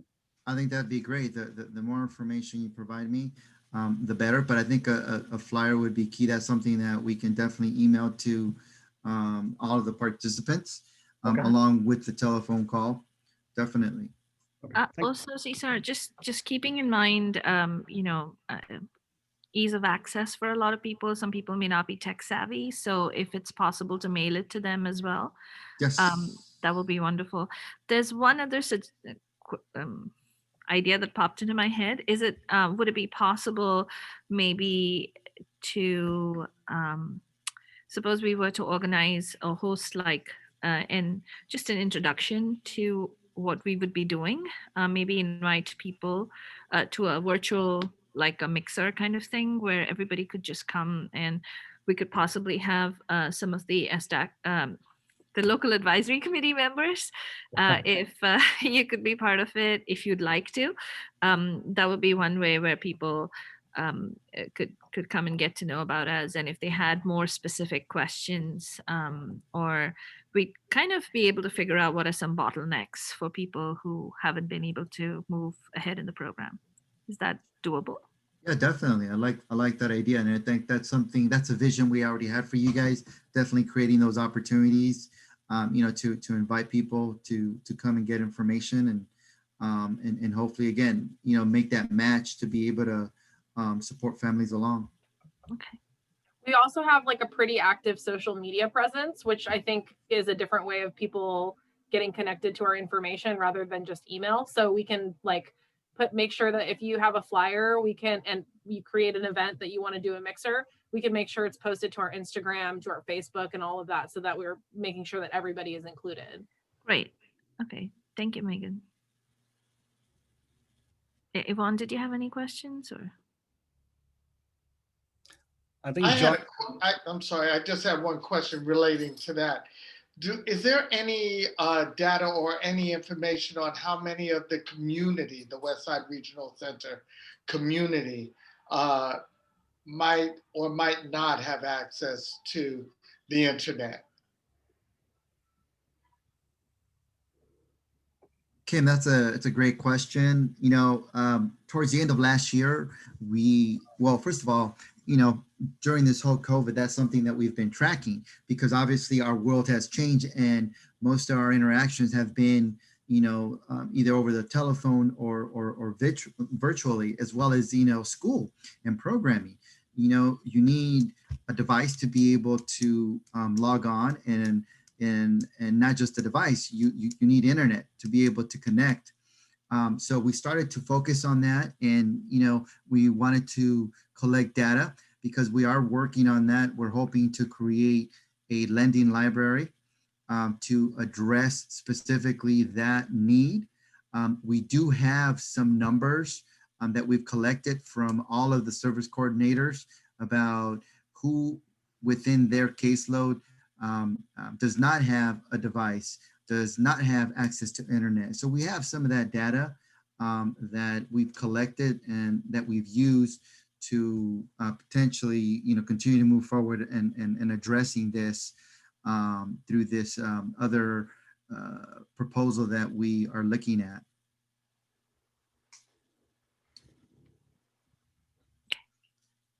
I'm sorry. Go ahead, Judy. No, go ahead, Judy. I was going to change the subject. So did you not change completely, but to talk about more roles for Prognia? Judy? Mm-hmm. Oh, John. May I? Sorry. I'm sorry. You're excused. No, seriously, I'm sorry to interrupt. First of all, thank you for your extraordinary leadership through this this program and implementation, and Caesar as well, and your team.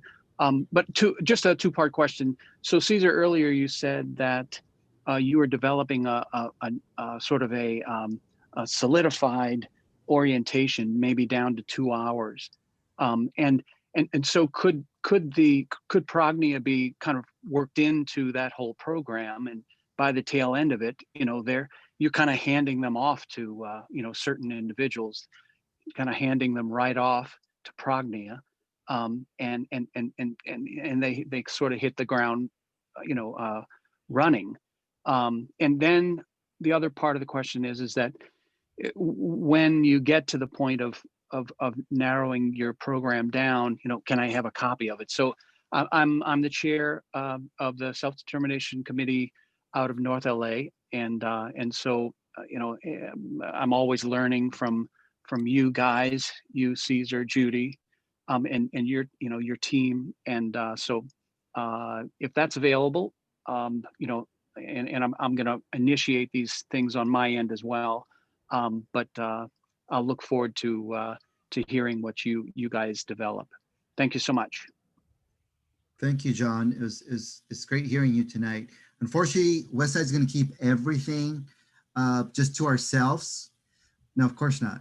As Rachelle mentioned earlier today, we want to be, the leaders. We want to be able to, pioneer and really collaborate with anyone, and in particular any other regional center, to provide them with any information that we've come up with, a process, procedures, any of that. We ultimately want to make sure that everybody that needs support with self-determination has that.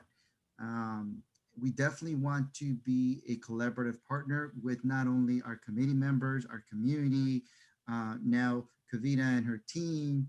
I think that's a great idea, setting it up so that, once we have orientations and we complete orientations for individuals or families, you've got someone right there to be able to do a handoff, if you will, so that there isn't a disconnect. They go home and then they have to digest all this information and just, have to really, think about, okay, what is the next step? What is going to happen? So I think it's great when we start to look at all these things with our committee. It'd be great to include that as potentially a way of doing things, for sure. So I think that was a great suggestion, John. Right on, Caesar. We'll be looking at. Right on, man. Okay, thank you. Thank you, John. It's so great to have the chairs of other committees come to our meeting. I learned so much. The other piece that I wanted to just discuss, and if anybody else has any questions or ideas for Prognia, please just chime in by using the raise hand feature.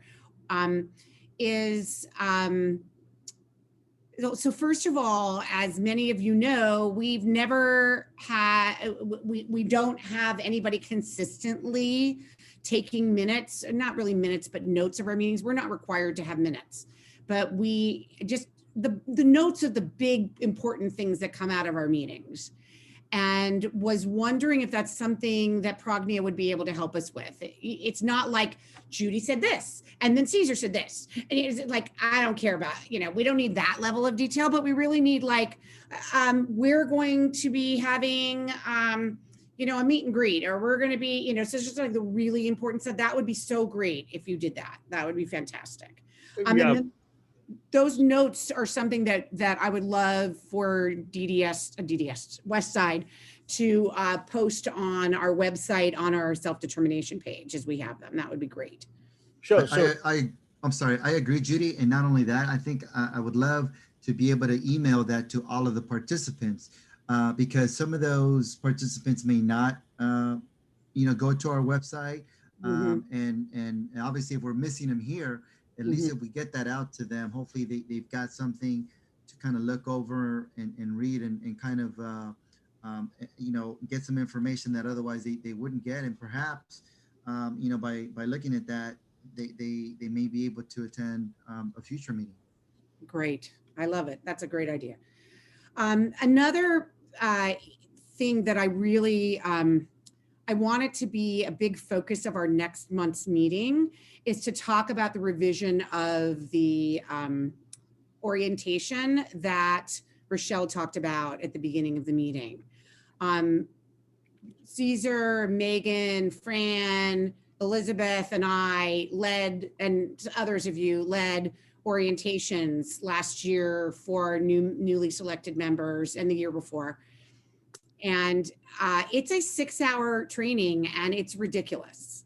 And I have a lot of very concrete ideas of how it can be improved. I've given those concrete ideas to DDS, who created the orientation. And I think there is less than a 1% chance that they're going to redo the orientation before the program goes statewide.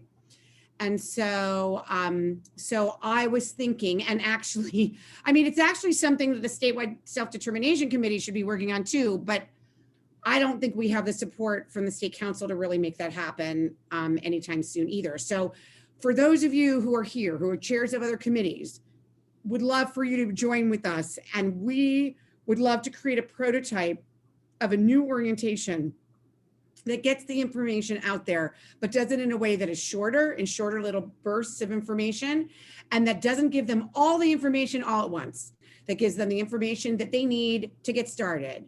And then information that they need to move forward in the next piece, and then information they need to move forward in the next piece. And so they're not completely overwhelmed at the very beginning. So Judy, not to recommend that we all should join another meeting, but I'm wondering if that should be like a work group. Because last time we put quite a lot of work into developing our version of the orientation, which was different than the one that DDS produced and more personalized. Right. And you know, I know that we have a lot of business that we do during this venue. So it might be helpful for us to invite those who are interested in that endeavor to participate in a separate meeting so that we can make sure that we focus our time specifically only on the orientation during that time. Yeah, I totally agree. I didn't finish what my idea was. So I 100% agree with you. There's no way with 50 people on the call, we're going to redo an orientation. However, I would like to spend some time next month talking to folks who've gone through the orientation to hear what they thought of it, to hear sort of their feedback. This worked, this didn't work, I didn't understand any of this, and to take that feedback from them and then create this work group to sort of move forward with something that's different and more simple and shorter in little bursts. So, and I would love the participation of a group of other regional centers if they would like. Judy, this is Pierre. Hey, Pierre. Isn't your work group working on something like that? Hell no. No, we are not. Okay. We are not. What we have done, so I'll explain to everybody. So there's 7 out of the 21 regional center chairs are part of a work group. And our work group has really, really been focused on interfacing with DDS on all of the problems that we have been seeing, systemic problems that need, and barriers that need to be broken down. We spent a lot of time on that. We've also spent, we also are reaching, like all of us go to other people's committee meetings. So like I am assigned to Inland, South Central, and Valley Mountain, but Mariella, I need to be invited to yours. I haven't gone to yours yet. And so each of us go to 3 other regional centers to see how it's functioning, and we're trying to really embolden and help committees function in a way that really helps them to move the program forward. So there's Michelle Smith, speaking of chair of Central Valley.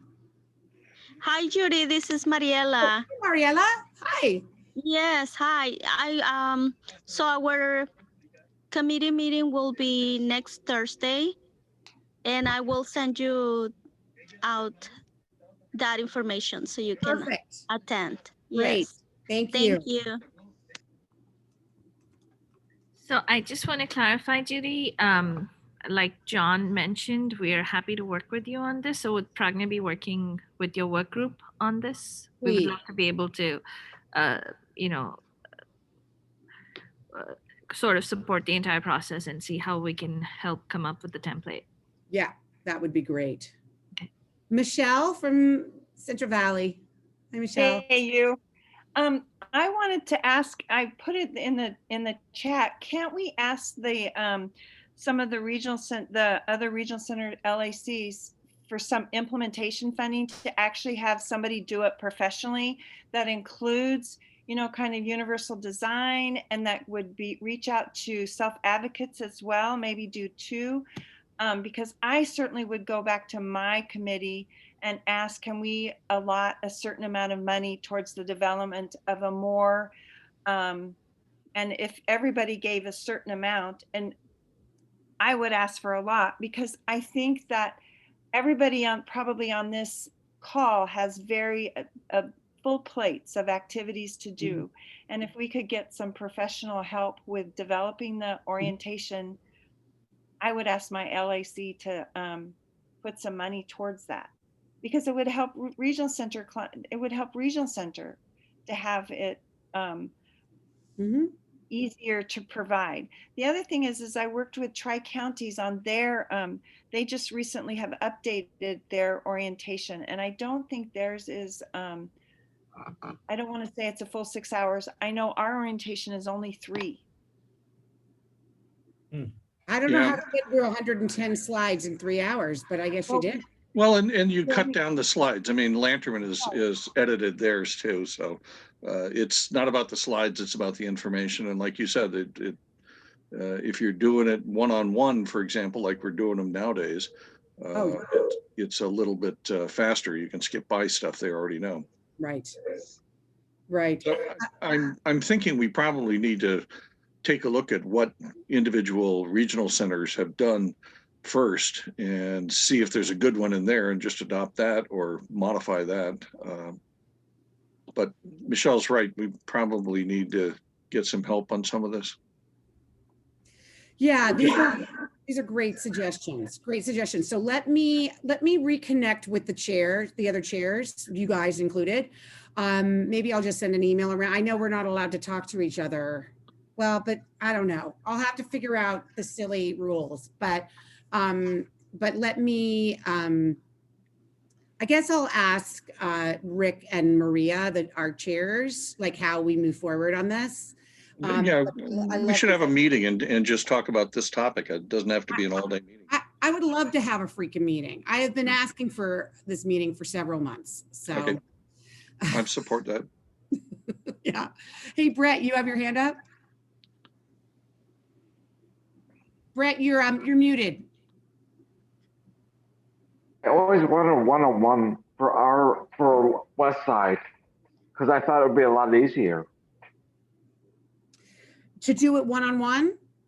Yeah, I always said that.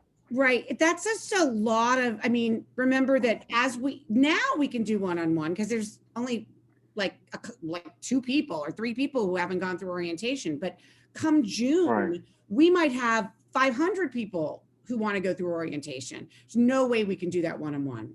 So that's why before we get there, we need to have a very concrete idea of how we're going to push this forward. So one of the things I really want to, I think that was a great idea of Michelle's, and I think it's a great idea, Pierre's, to ask what other groups have done to change theirs.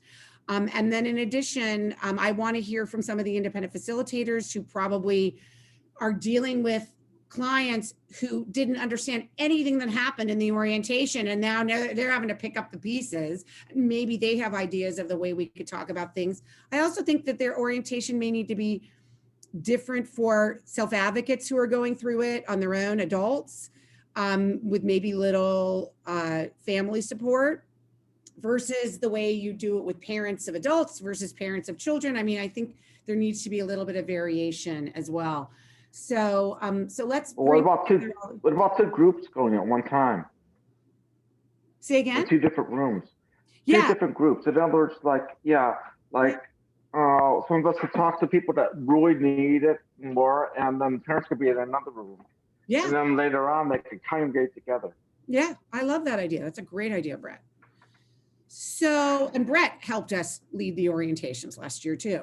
All right, so that's going to be on our agenda for next month to just kind of get feedback. And then in the meantime, between now and next month, I definitely want to be in touch with some of the chairs of the other committees to see what their orientations look like, to bring that back to our group.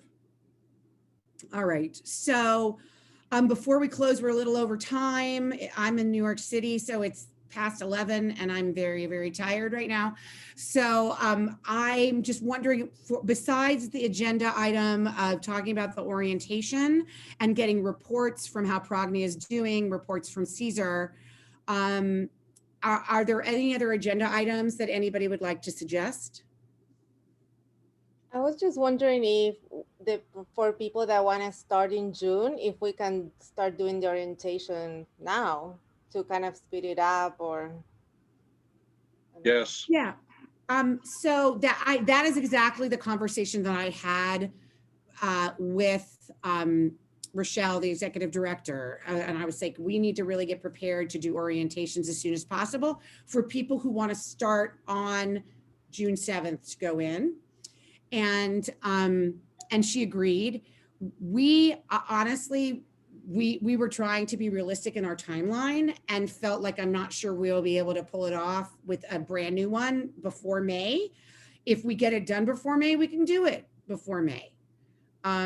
So, you know, I'm going to suggest that we have that we do it in pieces, that it's not everything at one time. I don't think people need to learn the 3 different kinds of FMSs when they don't even know what a person-centered plan is. And I think that we should really break down the information in a way that is more digestible.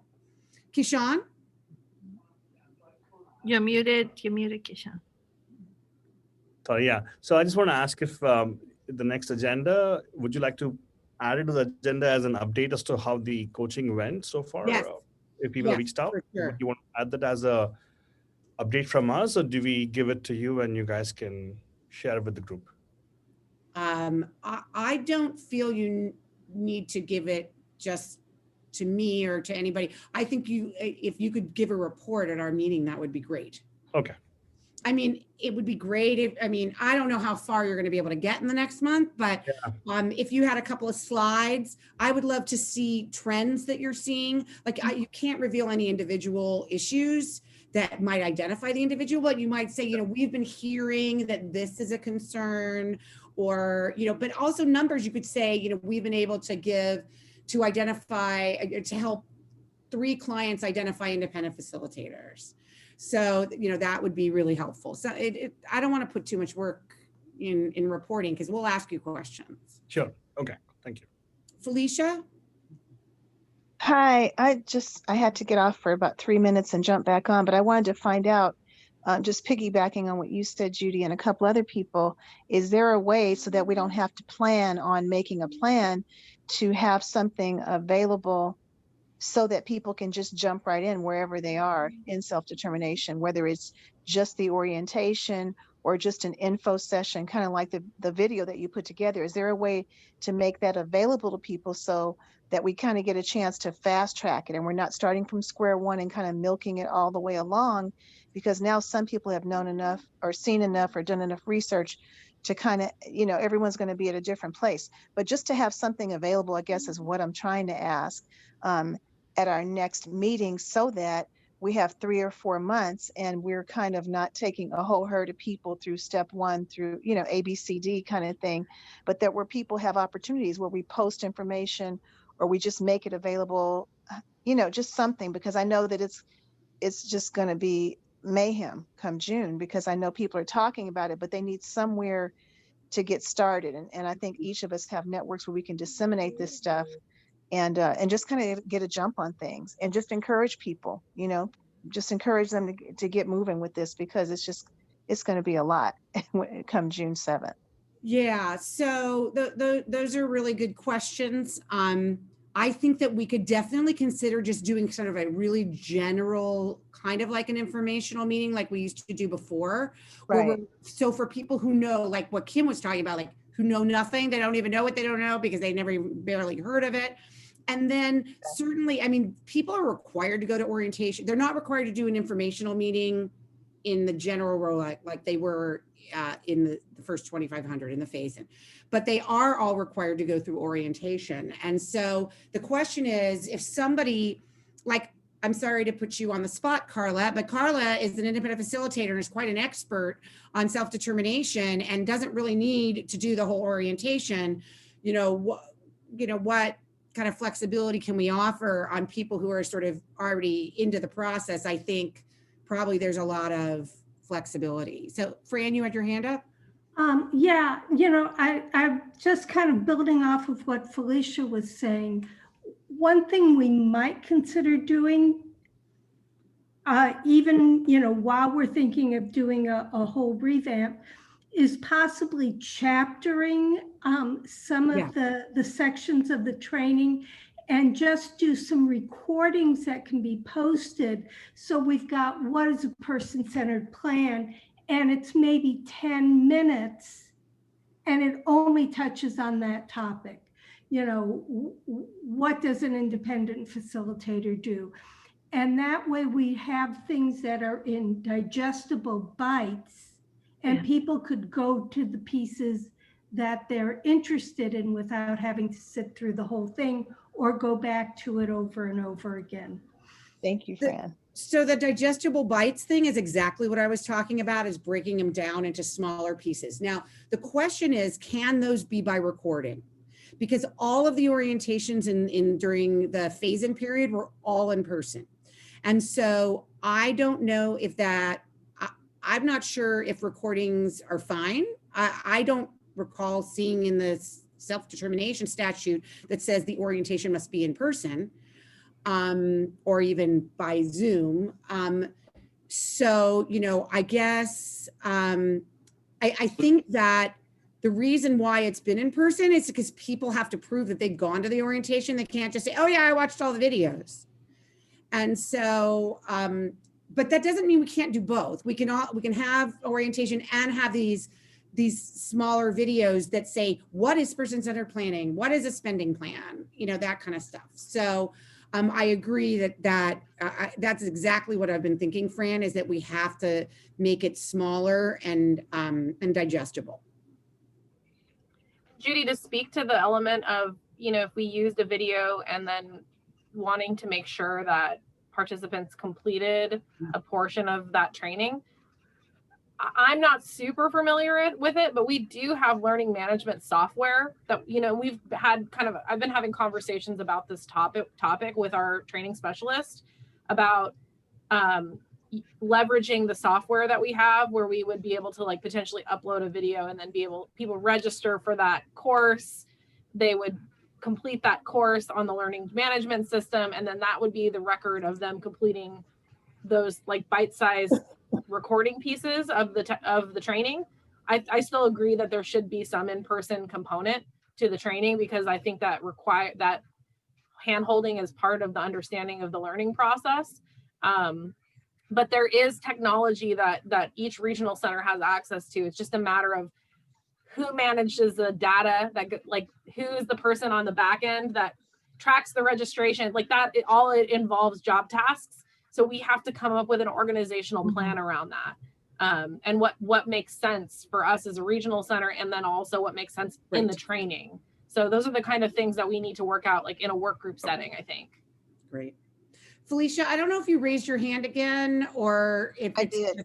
Okay, go ahead. Just briefly. I wanted to say that COVID has become a big excuse for everybody in the free world, as we know. I'm overstating the obvious, but we can't let it stop us. So what Megan just said is what I had in mind. And if nothing else, you can have monitors on there to make sure. I mean, I've taken classes during COVID, and if I jump off a notary class for 5 seconds, they know, and they send me a text. Or if they don't see me, or if the screen goes black for a license, like a continuing education unit that I had to do, they know. So that's another way to do it, because we can't let that be yet another stronghold. as to why people can't get in. Maybe just start off with some of the information that we've already done, Judy, when you did the videos and stuff. Start off with those things so that people, like I said before, can kind of jump in where they want. And we just have to do so much preparation. Look at all the work you've done for all these years.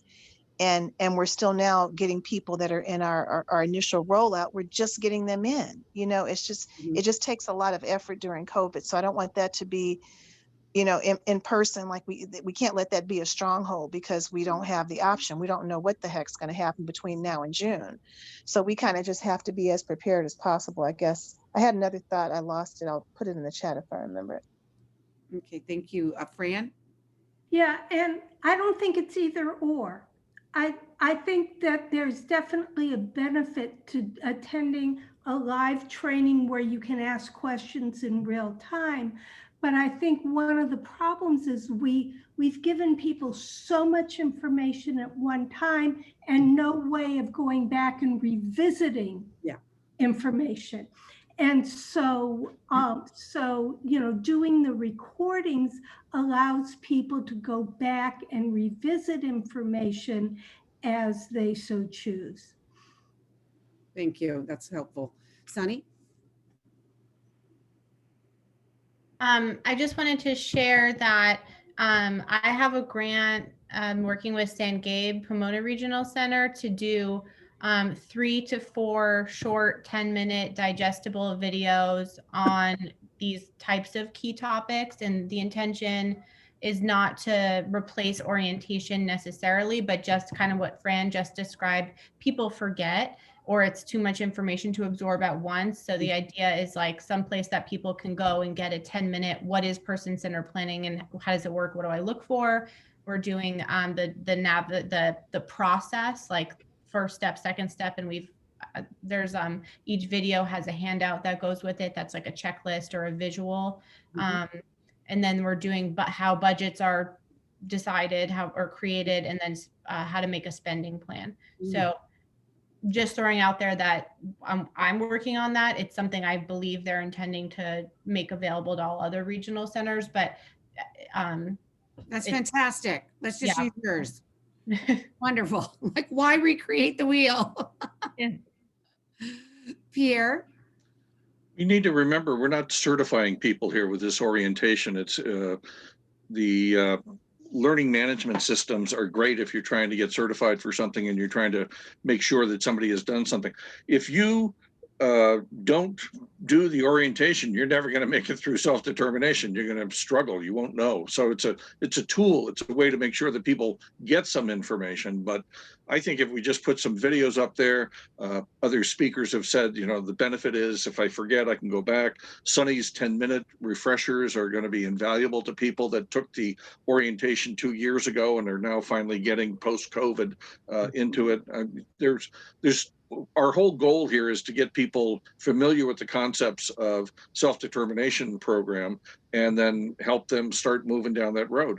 And that one orientation, 8 hours, is not going to, well thought, well intended, but not well thought. Right. I agree.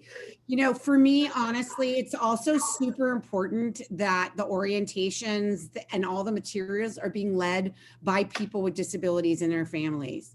And so one of the issues that I know that not everybody agrees with me on that, but one of the issues that I have had is that in our regional center, they were incredibly supportive with that idea, and really helped, supported us in taking the lead on our orientation.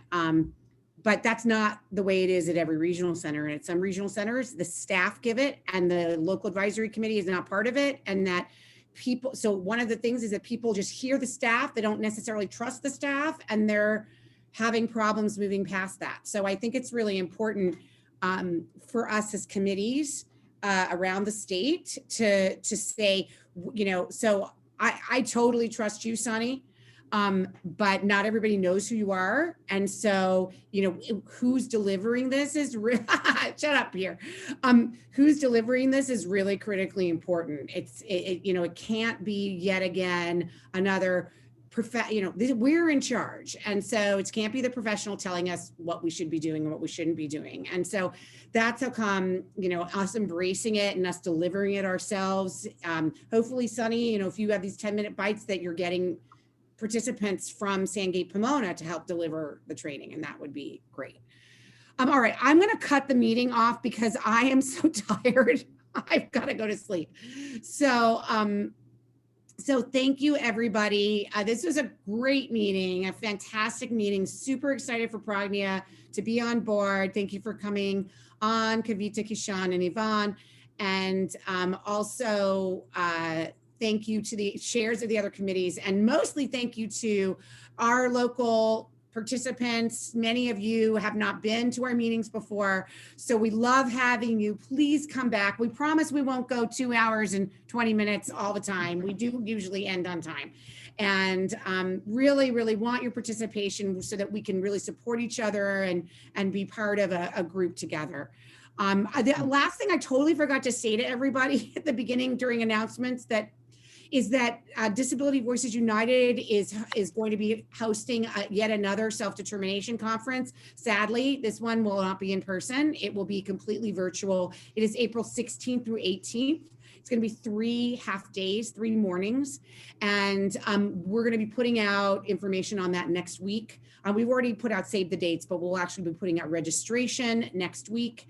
It's going to be amazing. We're using an incredible platform where people will be able to have little side conversations and little meet and greets the whole time. So really want you to come if you can. And good night, everybody. And thank you all for coming. And Judy, the best of health to Harvey and Connie and to everyone out there, guys. They're on the Thank mend. you. It was good to see them tonight. All right. Right on, right everybody. on. Okay. Bye all. Bye, everybody. Night. Bye. Good night.